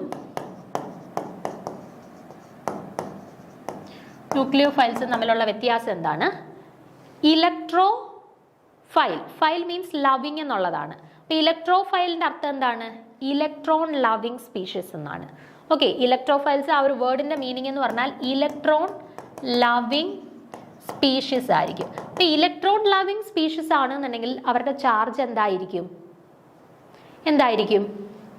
പോസിറ്റീവ് ചാർജ് ആയിരിക്കും. ഇലക്ട്രോൺ ലവിങ് സ്പീഷീസ് എന്ന് പറഞ്ഞാൽ ഇലക്ട്രോണിനെ സ്നേഹിക്കുന്ന ആളുകൾ. അപ്പോൾ ഇലക്ട്രോണിനെ സ്നേഹിക്കുന്ന ആളുകൾ എന്ന് പറഞ്ഞാൽ ഇലക്ട്രോണിന്റെ ചാർജ് എന്താണ്? Negative charge. അപ്പോൾ നെഗറ്റീവ് ചാർജിനെ സ്നേഹിക്കുന്ന ആളുകളായിരിക്കും ആരായിരിക്കും? ഓൾറെഡി നെഗറ്റീവ് ചാർജ് ഉള്ളവരായിരിക്കും? അല്ല, അതിന്റെ ഓപ്പോസിറ്റ് ആയിട്ടുള്ള പോസിറ്റീവ് ചാർജ് ഉള്ളവരായിരിക്കും ഇലക്ട്രോൺസ് അല്ലെങ്കിൽ നെഗറ്റീവ് ചാർജിനെ സ്നേഹിക്കുന്നവർ. ഓക്കെ, അപ്പോൾ ഇലക്ട്രോഫൈൽസ് എന്ന് പറയുന്ന word meaning means electron loving species എന്നാണ്. അപ്പോൾ ഇലക്ട്രോണിനെ ലവ് ചെയ്യുന്നവർ ആരായിരിക്കും? ഇലക്ട്രോണിന്റെ ഓപ്പോസിറ്റ് ചാർജ് ഉള്ളവരായിരിക്കും. അതായത് ഇലക്ട്രോഫൈൽസിന്റെ ചാർജ് എന്തായിരിക്കും ഇപ്പം വരിക? പോസിറ്റീവ് ചാർജ് ആയിരിക്കും. ഓക്കെ, അപ്പൊ electrophiles are electron loving species and having positive charge. Okay, അപ്പൊ അതാണ് പറഞ്ഞത് ഇലക്ട്രോഫൈൽസ് ആർ. അപ്പൊ ഇലക്ട്രോഫൈൽസ് എന്ന് പറയുന്നത് ഇലക്ട്രോൺ ലവിങ് സ്പീഷീസ് ആണ്. ഓക്കെ, ഇലക്ട്രോൺ ലവിങ് സ്പീഷീസ് ആണ്, ഇലക്ട്രോണെ അവർക്ക് ആവശ്യമുണ്ട്. അപ്പൊ ഈ ഇലക്ട്രോഫൈൽസ് എന്ന് പറഞ്ഞാൽ ഇലക്ട്രോൺ റിച്ച് ആയിരിക്കുമോ ഇലക്ട്രോൺ ഡെഫിഷ്യന്റ് ആയിരിക്കുമോ? ഇലക്ട്രോൺ ഡെഫിഷ്യന്റ് ആയിരിക്കും അല്ലേ? ഇലക്ട്രോൺ ഡെഫിഷ്യന്റ് ആയതുകൊണ്ടല്ലേ അത് ഇലക്ട്രോണിനെ സ്നേഹിക്കുന്നത്, ഇലക്ട്രോൺ കിട്ടാൻ ആഗ്രഹിക്കുന്നത്. അപ്പോൾ electrophiles are electron deficient species. Okay, അപ്പോൾ ഇലക്ട്രോഫൈൽസിനെ കുറിച്ചിട്ട് എന്തൊക്കെ മനസ്സിലായി? Electrophiles are electron loving species and they are electron deficient. Electron deficient ആണ്, ഇലക്ട്രോൺ ലവിങ് സ്പീഷീസ് ആണ്. Okay, examples include carbocations and carbonyl compounds. അപ്പോൾ ജനറൽ ആയിട്ട് ഇലക്ട്രോഫൈൽസിന്റെ കാറ്റഗറിയിൽ വരുന്ന എക്സാമ്പിൾസ് ഒന്ന് പോസിറ്റീവ് ചാർജ് ഉള്ളവർ അല്ലേ, നമ്മൾ പറഞ്ഞു ഇലക്ട്രോഫൈൽസിന് പോസിറ്റീവ് ചാർജ് ആണ് കാരണം അവർ ഇലക്ട്രോൺ ലവിംഗ് സ്പീഷീസ് ആണ്. അപ്പോൾ കാർബോകാറ്റയോൺസ് എന്നതിന്റെ എക്സാമ്പിൾ ആണ്, പോസിറ്റീവ് ചാർജ് ഉണ്ട്, അവർ ഇലക്ട്രോൺസിനെ സ്നേഹിക്കുന്നവരാണ്, നെഗറ്റീവ് ചാർജ് സ്വീകരിക്കാൻ ശ്രമിക്കുന്നവരാണ്. സോ കാർബോകാറ്റയോൺസ് എന്താണ് ഇലക്ട്രോഫൈൽസിന്റെ എക്സാമ്പിൾ ആണ്. അതുപോലെ തന്നെ കാർബണൈൽ കോമ്പൗണ്ട്സുകളും എന്താണ് ഇലക്ട്രോഫൈൽസിന്റെ എക്സാമ്പിൾസ് ആയിട്ട് പറയാം. ഓക്കെ, അടുത്തത് ന്യൂക്ലിയോഫൈൽസ്. ന്യൂക്ലിയോഫൈൽസ് നോക്കിക്കേ, ന്യൂക്ലിയോഫൈൽസിന്റെ വേർഡ് മീനിങ് എന്താണ്? Nucleus loving species. Okay, nucleus loving species. അപ്പൊ nucleus loving species means positive ചാർജിനെ സ്നേഹിക്കുന്നവരാ അല്ലെ. ന്യൂക്ലിയസ് ലവിംഗ് സ്പീഷീസ് മീൻസ് ന്യൂക്ലിയസിൽ പോസിറ്റീവ് ചാർജ് ആണ്. അപ്പം nucleus loving species means positive ചാർജിനെ സ്നേഹിക്കുന്ന സ്പീഷീസ് ആണ്. അപ്പൊ പോസിറ്റീവ് ചാർജിനെ സ്നേഹിക്കുന്ന സ്പീഷീസ് ആണ് എന്നുണ്ടെങ്കിൽ ഇവരുടെ ചാർജ് എന്തായിരിക്കും? നെഗറ്റീവ് ചാർജ് ആയിരിക്കും. അപ്പൊ ഇവരുടെ ചാർജ് നെഗറ്റീവ് ചാർജ് ആണെങ്കിൽ ഇവർ ഇലക്ട്രോൺ റിച്ച് ആയിരിക്കും, ഇലക്ട്രോൺ ഡെഫിഷ്യന്റ് ആയിരിക്കുമോ? ഇലക്ട്രോൺ റിച്ച് ആയിരിക്കും അല്ലെ. ഇലക്ട്രോൺ റിച്ച് ആയതുകൊണ്ടായിരിക്കണമല്ലോ അവർക്ക് നെഗറ്റീവ് ചാർജ് കിട്ടിയത്. ഓക്കെ, അപ്പൊ ഈ ഒരു കമ്പാരിസൺ ആദ്യം പഠിച്ചു വെച്ചേക്കുക. ഇലക്ട്രോഫൈൽസ് എന്ന് പറയുന്നത് ഇലക്ട്രോൺ ലവിംഗ് സ്പീഷീസ് ആണ്. ഇലക്ട്രോണിനെ സ്നേഹിക്കണമെങ്കിൽ അവരുടെ ചാർജ് എന്തായിരിക്കും? പോസിറ്റീവ് ചാർജ് ആയിരിക്കും. അപ്പൊ ഇവർക്ക് പോസിറ്റീവ് ചാർജ് ആണെങ്കിൽ ഇവർ ഇലക്ട്രോൺ ഡെഫിഷ്യന്റ് ആയിരിക്കും, ഇലക്ട്രോൺ റിച്ച് ആയിരിക്കുമോ? ഇലക്ട്രോൺ ഡെഫിഷ്യന്റ് ആയിരിക്കും. അടുത്തത് ന്യൂക്ലിയോഫൈൽസ്. ന്യൂക്ലിയോഫൈൽസ് എന്ന് പറഞ്ഞാൽ ന്യൂക്ലിയസ് ലവിംഗ് സ്പീഷീസ് ആണ്. ന്യൂക്ലിയസിന്റെ ചാർജ് എന്താ? പോസിറ്റീവ് ചാർജ് ആണ്. അപ്പൊ പോസിറ്റീവ് ചാർജിനെ സ്നേഹിക്കുന്ന ആളുകളാണ്. അപ്പൊ ഇവരുടെ ചാർജ് എന്തായിരിക്കും? നെഗറ്റീവ് ചാർജ് ആണ്. അപ്പൊ ഇവരുടെ ചാർജ് നെഗറ്റീവ് ആണെങ്കിൽ ഇവർ ഇലക്ട്രോൺ റിച്ച് ആയിരിക്കും, ഇലക്ട്രോൺ ഡെഫിഷ്യന്റ് ആയിരിക്കുമോ? ഇലക്ട്രോൺ റിച്ച് ആയിരിക്കും. ഓക്കെ, ക്ലിയർ ആണല്ലോ. അപ്പൊ ന്യൂക്ലിയോഫൈൽസിന്റെ എക്സാമ്പിൾസ് ആയിട്ട് വരുന്നത് ആരൊക്കെയായിരിക്കും? കാർബാനിയോൺസ് അല്ലെ. കാർബാനിയോൺസ് ആകുമ്പോൾ നെഗറ്റീവ് ചാർജ് ഉള്ള ആളുകളാണ്. അപ്പൊ കാർബാനിയോൺസ്, വാട്ടർ, അമോണിയ, സയനൈഡ് അയോൺ, ഇതെല്ലാം എന്താണ്? ന്യൂക്ലിയോഫൈൽസ് ആണ് കേട്ടോ. വാട്ടറും അമോണിയയും ഒക്കെ ഏത് കാറ്റഗറിയിൽ വരും? ന്യൂക്ലിയോഫൈൽസിന്റെ കാറ്റഗറിയിൽ വരും കേട്ടോ. അപ്പൊ നമ്മുടെ ഓപ്ഷൻസിനകത്ത് വാട്ടറും അമോണിയൊക്കെ ഉണ്ടല്ലേ. വാട്ടർ ഉണ്ട്. വാട്ടർ ഏതാണ്? ന്യൂക്ലിയോഫൈൽ ആണ്. നമുക്ക് ഇലക്ട്രോഫൈൽ ആണ് ചോദിച്ചിട്ടുള്ളത്. അപ്പൊ വാട്ടർ അല്ല ആൻസർ എന്ന് മനസ്സിലായി. ഓക്കെ, വാട്ടർ അല്ല ആൻസർ എന്ന് മനസ്സിലായി. ഇനിയും ടൈപ്സ് ഓഫ് ഇലക്ട്രോഫൈൽസ്. ഇലക്ട്രോഫൈൽസിന്റെ ന്യൂക്ലിയോഫൈൽസിന്റെ എക്സാമ്പിൾസ് കൂടെ നമുക്ക് പഠിച്ചു വെച്ചേക്കേണ്ടതായിട്ടുണ്ട്. അപ്പോൾ ഇലക്ട്രോഫൈൽസിനെ തന്നെ ഫെർദർ നമ്മൾ 4 കാറ്റഗറീസ് ആയിട്ട് ക്ലാസിഫൈ ചെയ്തിട്ടുണ്ട്. പോസിറ്റീവ്ലി ചാർജ്ഡ് ഇലക്ട്രോഫൈൽസ് ഉണ്ട്, ന്യൂട്രൽ ഇലക്ട്രോഫൈൽസ് ഉണ്ട്, പിന്നെ അതുപോലെ തന്നെ ഇലക്ട്രോഫൈൽസിനെ 2 കാറ്റഗറീസ് ആയിട്ടും ന്യൂക്ലിയോഫൈൽസിനെയാണ് 4 കാറ്റഗറീസ് ആയിട്ട് ഡിവൈഡ് ചെയ്തിട്ടുള്ളത്. ആദ്യം ഇപ്പോൾ ഇലക്ട്രോഫൈൽസിന്റെ ഡിവിഷൻസ് നോക്കാം. ഇലക്ട്രോഫൈൽസ് നമുക്കറിയാം എന്താണ്? പോസിറ്റീവ്ലി ചാർജ്ഡ് ആയിട്ടുള്ള പാർട്ടിക്കിൾസ് ആണ്. അപ്പം 2 ആയിട്ട് ക്ലാസിഫൈ ചെയ്തിട്ടുണ്ട്. പോസിറ്റീവ്ലി ചാർജ്ഡ് ഇലക്ട്രോഫൈൽസ് ഉണ്ട്, ന്യൂട്രൽ ആയിട്ടുള്ള ഇലക്ട്രോഫൈൽസ് ഉണ്ട്. അപ്പോൾ the electrophiles that have A positive charge on them are termed as positively charged electrophiles. അപ്പോൾ പോസിറ്റീവ്ലി ചാർജ്ഡ് ഇലക്ട്രോഫൈൽസിന്റെ എക്സാമ്പിൾ നോക്കിക്കേ. H+ ഉണ്ട്, SO3H+, NO+, NO2+, X+, R+, C6H5N2+, CH3 etcetera. ഇതെല്ലാം എന്താണ്? CH3+. ഇതെല്ലാം എന്താണ്? ഇലക്ട്രോഫൈൽസ് ആണ്. അപ്പോൾ പോസിറ്റീവ് ചാർജ് കാണുമ്പോഴേ അറിയാം പോസിറ്റീവ് ചാർജ് ഉണ്ടെന്നുണ്ടെങ്കിൽ അത് ഇലക്ട്രോഫൈൽസ് ആണ് എന്നുള്ള കാര്യം ഉറപ്പിക്കാം. ഇനി ന്യൂട്രൽ ആയിട്ടുള്ള സ്പീഷീസിലും എന്തുണ്ട്? ഇലക്ട്രോഫൈൽസ് ഉണ്ട്. അത് ഏതൊക്കെയാണെന്ന് നോക്കാം. Mainly Luis acid, neutral atoms, free radicals, carbene and nitrines are the species with electrophilic centers come in category of the neutral electrophiles. അപ്പോൾ ന്യൂട്രൽ ഇലക്ട്രോഫൈൽസിന്റെ കാറ്റഗറിയിൽ സാധാരണ വരുന്ന ആളുകളാണ് ഒന്ന് ലൂയിസ് ആസിഡുകൾ വരാറുണ്ട്, ന്യൂട്രൽ ആറ്റംസ് വരാറുണ്ട്, ഫ്രീ റാഡിക്കൽസ് വരാറുണ്ട്, കാർബീൻസ് വരാറുണ്ട്, നൈട്രീൻസ് വരാറുണ്ട്. ഇത്രയും മെമ്പേഴ്സ് ജനറലി ഏത് കാറ്റഗറിയിൽ വരാറുണ്ട്? നമ്മുടെ ഇലക്ട്രോഫൈൽസിന്റെ കാറ്റഗറിയിൽ വരാറുണ്ട്. അപ്പോൾ ആരൊക്കെയാണെന്ന് നോക്കിക്കേ. ന്യൂട്രൽ ആയിട്ടുള്ള ഇലക്ട്രോഫൈൽസ് BF3 ഉണ്ട്, AlCl3 ഉണ്ട്, SO3 ഉണ്ട്, ZnCl2 ഉണ്ട്, BeCl2 ഉണ്ട്, FeCl3 ഉണ്ട്, SnCl2, CO2, SnCl4, RCOCl, RMgX, ICl, CH3CN, RCl, RO ഇതെല്ലാം ഏതാണ്? ന്യൂട്രൽ ഇലക്ട്രോഫൈൽസിന്റെ കാറ്റഗറിയിൽ വരുന്നതാണ്. ഇപ്പം നമ്മുടെ ഓപ്ഷനിൽ ഉണ്ടായിരുന്ന ഒരു മെമ്പർ ഇവിടെ ഉണ്ടാറ് SO3 എന്ന് പറയുന്ന ന്യൂട്രൽ ഇലക്ട്രോഫൈൽ ആണ്. നമ്മുടെ ചോദ്യത്തിൽ ചോദിച്ചിരുന്നത് അതായിരുന്നല്ലോ ഇലക്ട്രോഫൈലിന് എക്സാമ്പിൾ ആരാണെന്ന്? SO3 ആണ് കേട്ടോ. അപ്പോൾ SO3 ഇലക്ട്രോഫൈലിന്റെ എക്സാമ്പിൾ ആണെന്ന് കിട്ടി. അതുപോലെ തന്നെ SO2 ഇലക്ട്രോഫൈൽസ് ആയിട്ടാണ് നമ്മൾ ജനറലി കൺസിഡർ ചെയ്യുന്നത് കേട്ടോ. SO2നെ നമ്മൾ ജനറലി ഇലക്ട്രോഫൈൽസ് ആണ് കൺസിഡർ ചെയ്യുന്നത്. അപ്പോൾ ഓപ്ഷനിൽ SO2 ഉണ്ട്, SO3 ഉണ്ട്. അപ്പോൾ നമ്മുടെ ആൻസർ കീയിൽ SO3 ആണ് കൊടുത്തിട്ടുള്ളത്. പക്ഷേ SO2 ഓൾസോ ഇലക്ട്രോഫൈൽസ് ആയിട്ടാണ് നമ്മൾ ജനറലി കൺസിഡർ ചെയ്യുന്നത് കേട്ടോ. അതൊന്നും ഓർത്ത് വെച്ചേക്കുക. ചിലപ്പോൾ മിസ്റ്റേക്ക് ആയിട്ടായിരിക്കും ഫൈനൽ ആൻസർ കീയിൽ വന്നിട്ടുള്ളത്. അപ്പോൾ SO2, SO3 ഇലക്ട്രോഫൈൽസിന്റെ കാറ്റഗറിയിലാണ് നമ്മൾ സാധാരണ കൺസിഡർ ചെയ്യുന്നത്. ഇനി അടുത്ത ന്യൂക്ലിയോഫൈൽസിന്റെ എക്സാമ്പിളോട് ചോദിക്കാം. കഴിഞ്ഞ പ്രാവശ്യം ഇലക്ട്രോഫൈൽ ചോദിച്ചുകൊണ്ട് അടുത്ത പ്രാവശ്യം നമുക്ക് ന്യൂക്ലിയോഫൈൽ ആണെങ്കിലോ ചോദിക്കുന്നത്. അപ്പോൾ നോക്കിക്കേ, ന്യൂക്ലിയോഫൈൽസിനെ നമ്മൾ 4 കാറ്റഗറീസ് ആയിട്ട് ഡിവൈഡ് ചെയ്തിട്ടുണ്ട്. നെഗറ്റീവ്ലി ചാർജ്ഡ് ന്യൂക്ലിയോഫൈൽസ് ഉണ്ട്, പിന്നെ Lewis bases having lone pairs ഉള്ള ലൂയിസ് ബേസസിനെ നമ്മൾ ന്യൂക്ലിയോഫൈൽസ് ആയിട്ട് കൺസിഡർ ചെയ്യാറുണ്ട്. ദെൻ ആംബിഡന്റ് ന്യൂക്ലിയോഫൈൽസ് ഉണ്ട്, ആംഫിഫൈൽ ന്യൂക്ലിയോഫൈൽസ് ഉണ്ട്. ഓരോന്നും എന്തൊക്കെയാണെന്ന് നോക്കാം. ആദ്യത്തേത് നെഗറ്റീവ്ലി ചാർജ്ഡ് ന്യൂക്ലിയോഫൈൽസ്. നമ്മൾ പറഞ്ഞു ന്യൂക്ലിയോഫൈൽസിന് പൊതുവെ നെഗറ്റീവ് ചാർജ് ആയിരിക്കും. അപ്പം the species that have negative charge present on it are termed as negatively charged nucleophiles and it can donate such a pair and establish a strong covalent bond. അപ്പോൾ examples നോക്കിക്കേ, CH3- Cl- അങ്ങനെ അതൊക്കെ negative charge കാണുമ്പോഴേ നമുക്ക് മനസ്സിലാക്കാം എന്താണ് അത് ന്യൂക്ലിയോഫൈൽസിന്റെ കാറ്റഗറിയിലാണ് ഉൾപ്പെട്ടിട്ടുള്ളതെന്ന്. അടുത്തത് the Lewis bases that have lone pairs ഉള്ള ലൂയിസ് ബേസസിനെ നമ്മൾ എന്തായിട്ടാണ് കൺസിഡർ ചെയ്യുക? Nucleophile. Lone pairs of electrons ഉണ്ടാകുമ്പോൾ ഇലക്ട്രോൺ റിച്ച് ആയിട്ടുള്ള സ്പീഷീസ് ആയിരിക്കുമല്ലോ, അപ്പോൾ അവരെന്താണ്? ന്യൂക്ലിയോഫൈൽസ് ആയിരിക്കും. ഓക്കെ, അപ്പം നമ്മുടെ NH3 എന്തുണ്ട്? ലോൺ പെയർസ് ഓഫ് ഇലക്ട്രോൺസ് ഉണ്ടല്ലോ. അതുപോലെ തന്നെ നമ്മുടെ വാട്ടറിനകത്ത് ലോൺ പെയർ ഓഫ് ഇലക്ട്രോൺസ് ഉണ്ടല്ലോ. അപ്പോൾ വാട്ടർ, NH3, RNH2, ഈ ലോൺ പെയർസ് ഓഫ് ഇലക്ട്രോൺസ് ഉള്ള ആളുകളും എന്താണ്, ഏത് കാറ്റഗറിയിലാണ് ഉൾപ്പെടുന്നത്? ന്യൂക്ലിയോഫൈൽസിന്റെ കാറ്റഗറിയിലാണ് ഉൾപ്പെടുന്നത്. ഓക്കെ, അടുത്തത് ambident nucleophiles. The third type of nucleophile is the ambident nucleophiles. It have two sites that are rich in electrons and have the capability of forming a bond. Cn-, NO2-, അതായത് more than one site that are electron rich, ഒന്നിൽ കൂടുതൽ electron rich ആയിട്ടുള്ള സൈറ്റുകൾ ഉണ്ടെന്നുണ്ടെങ്കിൽ അത്തരത്തിലുള്ള ന്യൂക്ലിയോഫൈൽസിനെയാണ് ആംബിഡന്റ് nucleophiles എന്ന് പറയുന്നത്. ആ കാറ്റഗറി വരുന്നതാണ് Cn-, NO2-. അല്ലെങ്കിൽ തന്നെ ഇവിടെ നെഗറ്റീവ് ചാർജ് കാണുന്ന ഉടനെ തന്നെ നിങ്ങൾക്ക് മനസ്സിലാക്കാം അത് എന്താണ് ന്യൂക്ലിയോഫൈൽസ് ആയിട്ട് ആക്ട് ചെയ്യുന്നവരാണെന്ന് കേട്ടോ. Cn-, NO2- ഒക്കെ ഏത് കാറ്റഗറിയിൽ വരും? ന്യൂക്ലിയോഫൈൽസിന്റെ കാറ്റഗറിയിൽ വരും. അടുത്ത ആംഫിഫൈൽ ന്യൂക്ലിയോഫൈൽസ്.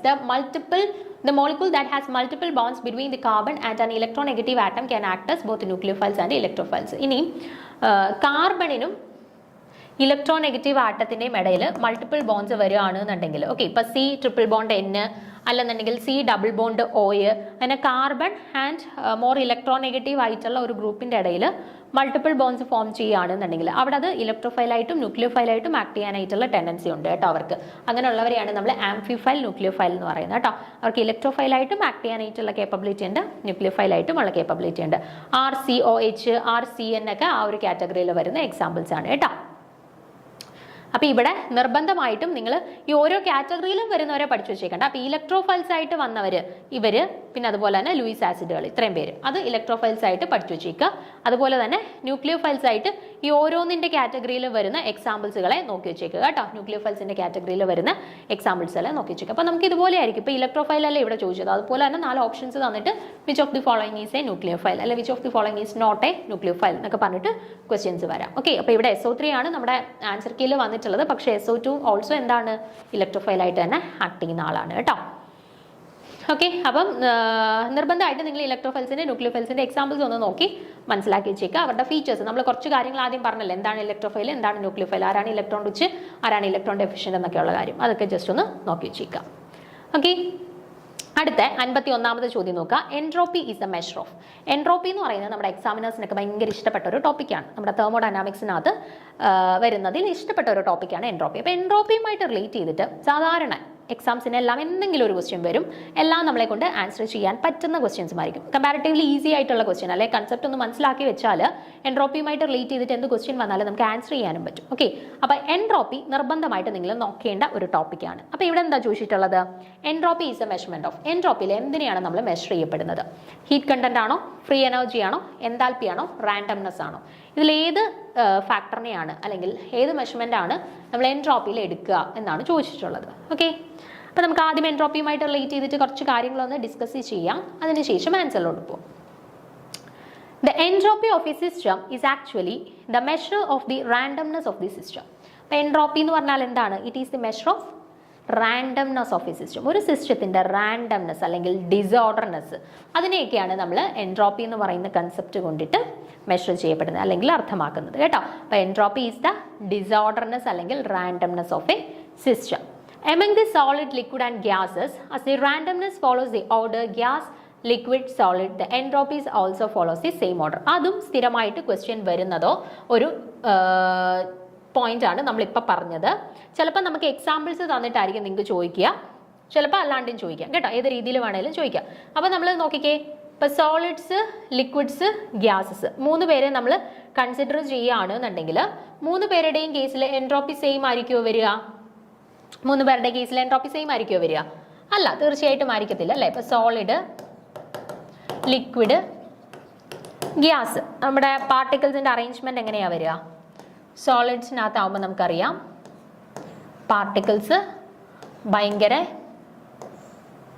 ക്ലോസ് ആയിട്ടായിരിക്കും അറേഞ്ച് ചെയ്തിട്ടുണ്ടാവുക അല്ലേ. പാർട്ടിക്കിൾസ് ഭയങ്കര ക്ലോസ് ആയിട്ടായിരിക്കും അറേഞ്ച് ചെയ്തിട്ടുണ്ടാവുക. പാർട്ടിക്കിൾസിന് ഇഷ്ടമുള്ള പോലെ അങ്ങോട്ടും ഇങ്ങോട്ടും മൂവ് ചെയ്യാനായിട്ട് പറ്റുമോ സോളിഡ്സിന്റെ കേസ് എടുത്താൽ? ഇല്ല. പാർട്ടിക്കിൾസിന് ഒരു ഓർഡേർഡ് ആയിട്ടുള്ള ഒരു അറേഞ്ച്മെന്റ് ഉണ്ട് അല്ലേ. അപ്പൊ ലിക്വിഡ്സ് വരുമ്പോഴത്തേനോ, ലിക്വിഡ്സിൽ പാർട്ടിക്കിൾസിന്റെ അറേഞ്ച്മെന്റിൽ ഇടയ്ക്കിടയ്ക്ക് ചെറിയ ഗ്യാപ്പ് ഉണ്ട്. അപ്പൊ കുറച്ച് പാർട്ടിക്കിൾസിന് വേണമെങ്കിൽ അങ്ങോട്ടും ഇങ്ങോട്ടും ഒക്കെ ഒന്ന് മൂവ് ചെയ്യാം. പക്ഷെ ഗ്യാസ് വരുമ്പോഴത്തേന് എന്താ, പാർട്ടിക്കിൾസ് ഭയങ്കര ലൂസായിട്ടാണ് അറേഞ്ച് ചെയ്തിട്ടുള്ളത്. അപ്പോൾ പാർട്ടിക്കിൾസിന് ഇഷ്ടമുള്ളിടത്തോട്ട് അങ്ങോട്ടും ഇങ്ങോട്ടും ഒക്കെ മൂവ് ചെയ്യാം. അപ്പോൾ സോളിഡ്സിൽ നിങ്ങൾ നോക്കിക്കേ, സോളിഡ്സിനകത്ത് പാർട്ടിക്കിൾസ് അറേഞ്ച് ചെയ്തിരിക്കുന്നത് ഭയങ്കര ക്ലോസ് ആയിട്ടാണ് അറേഞ്ച് ചെയ്തിട്ടുള്ളത്. അതുകൊണ്ട് തന്നെ നമുക്ക് പറയാം ഇവിടുത്തെ അറേഞ്ച്മെന്റ് എങ്ങനെയാണ്, ഓർഡർ ആയിട്ടുള്ള ഒരു അറേഞ്ച്മെന്റ് ആണ് അല്ലെ. ഓർഡർ ആയിട്ടുള്ള അറേഞ്ച്മെന്റ് ആണ്. ഇഷ്ടമുള്ളവർക്ക് ഇഷ്ടമുള്ളിടത്തോട്ടൊക്കെ പോയി ഇരിക്കാൻ പറ്റുമോ? ഇല്ല. അതുകൊണ്ട് നമുക്ക് പറയാം ഇവിടുത്തെ കേസിൽ, സോളിഡ്സിന്റെ കേസിൽ എൻട്രോപ്പി എന്ന് പറയുന്നത് എന്താ? എൻട്രോപ്പി എന്ന് പറയുന്നത് it is the measure of disorderness of a system ആണ്, അല്ലെങ്കിൽ റാൻഡംനെസ് ഓഫ് എ സിസ്റ്റം ആണ്. അപ്പൊ ഇവിടെ എന്താണ്, ഓർഡർ ആയിട്ടുള്ള ഒരു അറേഞ്ച്മെന്റ് ആണ്. അപ്പൊ ഇവിടുത്തെ എൻട്രോപ്പി എന്ന് പറയുന്നത് എങ്ങനെയാണ്, ഏറ്റവും കുറവാണ് അല്ലെ. ഡിസോർഡർനെസ് അല്ലെങ്കിൽ ഒരു റാൻഡംനെസ് ഇവിടെ തീരെ ഇല്ല. സോ സോളിഡ്സിന്റെ കേസിൽ നമുക്ക് പറയാം എൻട്രോപ്പി തീരെ കുറവാണ്. ഇനി ലിക്വിഡ്സിന്റെ കേസിൽ നിങ്ങൾ നോക്കിക്കേ, പാർട്ടിക്കിൾസ് കുറച്ച് ലൂസ് ആയിട്ടാണ് പാക്ക് ചെയ്തിട്ടുള്ളത്. അപ്പൊ പാർട്ടിക്കിൾസിന് വേണമെങ്കിൽ അങ്ങോട്ടും ഇങ്ങോട്ടും ഒക്കെ ഒന്ന് മൂവ് ചെയ്യാനായിട്ടുള്ള ഒരു ടെൻഡൻസി ഇവിടെ ഉണ്ട്. അതുകൊണ്ട് തന്നെ നമുക്ക് പറയാം ചെറിയ ഒരു എന്തുണ്ട് ഇവിടെ, ഡിസോർഡർനെസ് ഉണ്ട് അല്ലെ. സോളിഡ്സിനെ വെച്ചിട്ട് കമ്പയർ ചെയ്യുമ്പോൾ ചെറുതായിട്ടൊരു ഡിസോർഡർനെസ് ഉണ്ട്. കാരണം പാർട്ടിക്കിൾസിന് വേണമെങ്കിൽ അങ്ങോട്ടും ഇങ്ങോട്ടും ഒക്കെ റാൻഡം ആയിട്ടൊന്ന് മൂവ് ചെയ്യാം. അപ്പൊ സോളിഡ്സിനെ വെച്ച് നോക്കുകയാണെന്നുണ്ടെങ്കിൽ ഇവരുടെ എൻട്രോപ്പി കുറച്ചൊന്ന് കൂടി. സോളിഡ്സിനെ വെച്ചിട്ട് കമ്പയർ ചെയ്തപ്പോൾ ഇവരുടെ എൻട്രോപ്പി കുറച്ചൊന്ന് കൂടി. ഇനി ഗ്യാസസിലോട്ട് വന്നേ. ഗ്യാസസിനകത്ത് പാർട്ടിക്കിൾസിനെ എങ്ങനെയാണ് അറേഞ്ച് ചെയ്തിട്ടുള്ളത്? വെരി ലൂസ്ലി പാക്ഡ് ആണ് അല്ലെ. അപ്പൊ പാർട്ടിക്കിൾസിന് ഇഷ്ടമുള്ളിടത്തോട്ട് അങ്ങോട്ടും ഇങ്ങോട്ടും എല്ലാം മൂവ് ചെയ്യാം. അപ്പൊ ഇവിടെ ഒരു ഓർഡർനെസ് ഉണ്ടോ അറേഞ്ച്മെന്റിൽ? ഇല്ല. ഭയങ്കരമായിട്ടുള്ള ഒരു ഡിസോർഡേർഡ് അറേഞ്ച്മെന്റ് ആണ് എവിടെ ഫോളോ ചെയ്യുന്നത്? നമ്മുടെ ഗ്യാസ് പാർട്ടിക്കിൾസിന്റെ കേസിൽ ഫോളോ ചെയ്യുന്നത്. അപ്പൊ ഡിസോർഡർനെസ് ഭയങ്കര കൂടുതലാണെന്നുണ്ടെങ്കിൽ ഇവരുടെ എൻട്രോപ്പി എങ്ങനെയായിരിക്കും? ഏറ്റവും കൂടുതലായിരിക്കും കേട്ടോ. എൻട്രോപ്പി ഏറ്റവും കൂടുതലായിരിക്കും അല്ലെ. മാക്സിമം ഡിസോർഡർനെസ് ഉള്ളത് ആർക്കാണ്? ഗ്യാസിനാണ്. അപ്പൊ എൻട്രോപ്പിയുടെ ഓർഡർ നമുക്ക് എങ്ങനെ പറയാം? Gas, liquid, solid. ഗേഷ്യസ് പാർട്ടിക്കിൾസിനായിരിക്കും എപ്പോഴും എൻട്രോപ്പി ഏറ്റവും കൂടുതൽ. അതിനെക്കാട്ടിൽ കുറവായിരിക്കും ലിക്വിഡ്. എൻട്രോപ്പി ഏറ്റവും കുറവ് സോളിഡിനായിരിക്കും. ഇത് എക്സാമ്പിൾസ് വെച്ചിട്ട് നിങ്ങൾക്ക് എക്സാമിന് ചോദിക്കാം. ഇപ്പം ചിലപ്പോൾ ചോദിക്കാം ഇപ്പം water is converted to water vapour, അല്ലെന്നുണ്ടെങ്കിൽ water vapour condenses to form liquid. അങ്ങനെ പല എക്സാമ്പിൾസ് തന്നിട്ട് which of the following statement is correct, എന്നിട്ട് entropy increases, entropy decreases, entropy remain same എന്നൊക്കെ പറഞ്ഞിട്ട് ഓപ്ഷൻസ് വരും. അപ്പോൾ നോക്കുക, സോളിഡ് ടു ലിക്വിഡ് ആണോ ചേഞ്ച്, ലിക്വിഡ് ടു ഗ്യാസ് ആണോ ചേഞ്ച്, ലിക്വിഡ് ടു സോളിഡ് ആണോ, അവിടെ നടക്കുന്ന ചേഞ്ച് ഏതാണ് എന്ന് നോക്കിയിട്ട് അതിന്റെ കറസ്പോണ്ടിങ് ആയിട്ട് അവിടെ ഉണ്ടാകുന്ന എൻട്രോപ്പി ചേഞ്ച് എങ്ങനെയാണ് എന്നുള്ളത് കണ്ടുപിടിക്കാനായിട്ട് ശ്രമിക്കണം കേട്ടോ. അപ്പോൾ വളരെ ഇമ്പോർട്ടൻ്റ് ആയിട്ടുള്ള ഒരു ടോപ്പിക്കാണ്. സ്ഥിരമായിട്ട് ക്വസ്റ്റ്യൻസ് വരുന്ന ഒരു ടോപ്പിക്കും കൂടിയാണ് എൻട്രോപ്പി എന്ന് പറയുന്നത്. അപ്പോൾ അത് നിർബന്ധമായിട്ട് പഠിച്ചു വെച്ചേക്കണം കേട്ടോ. അപ്പോൾ നോക്കിക്കേ, among the solid, liquid and gas, the randomness follows the order. ഗ്യാസിലായിരിക്കും റാൻഡംനെസ് കൂടുതൽ. സോ എൻട്രോപ്പി ഏറ്റവും കൂടുതൽ ഗ്യാസ്, ഏറ്റവും കുറവ് സോളിഡിലും ആയിരിക്കും. Okay. As the temperature of the system increases, the kinetic energy of the molecule increases, hence the randomness of the system increases and hence the entropy of the system also increases. ഇനി ഒരു സിസ്റ്റത്തിൽ നമ്മൾ temperature കൂട്ടി കൊടുക്കുകയാണ്. Okay. Temperature കൂട്ടി കൊടുക്കുമ്പോൾ സ്വാഭാവികമായിട്ടും എന്ത് സംഭവിക്കും? പാർട്ടിക്കിൾസ് സ്പീഡായിട്ട് മൂവ് ചെയ്യും, അല്ലെങ്കിൽ പാർട്ടിക്കിൾസിന്റെ കൈനറ്റിക് എനർജി കൂടും അല്ലേ. അപ്പോൾ പാർട്ടിക്കിൾസിന്റെ കൈനറ്റിക് എനർജി കൂടുക മീൻസ് പാർട്ടിക്കിൾസ് റാൻഡം ആയിട്ട് അങ്ങോട്ടും ഇങ്ങോട്ടും മൂവ് ചെയ്യും അല്ലേ. അതായത് റാൻഡം ആയിട്ട് മൂവ് ചെയ്യുന്നു എങ്കിൽ അവരുടെ ഡിസോർഡർനെസ്സിന് എന്ത് സംഭവിച്ചു കാണും, അല്ലെങ്കിൽ അവരുടെ റാൻഡംനെസ്സിന് എന്ത് സംഭവിച്ചിട്ടുണ്ടായിരിക്കും? റാൻഡംനെസ് അല്ലെങ്കിൽ ഡിസോർഡർനെസ് കൂടിയിട്ടുണ്ടാവും അല്ലേ. അപ്പോൾ നമുക്ക് പറയാം എന്താണ്? as temperature increases, the kinetic energy of particles increases and their disorderness also increases. So we can say that as temperature increases, the entropy also increases. കേട്ടോ. ടെമ്പറേച്ചർ കൂടുന്നതിനനുസരിച്ച് എൻട്രോപ്പി ഇൻക്രീസ് ചെയ്യുന്നു എന്ന് നമുക്ക് പറയാം. അപ്പോൾ when at 0 Kelvin the thermal energy is so less then the random motion of the molecules almost ceases and at this stage we can say that the entropy become minimum. ഇനി നമ്മൾ temperature 0 കെൽവിനിലോട്ട് കൊണ്ടുവന്നു. Okay, temperature ഏറ്റവും minimum ആക്കി പാർട്ടിക്കിൾസിന് move ചെയ്യാനായിട്ടുള്ള tendency decrease ചെയ്ത് വന്നു.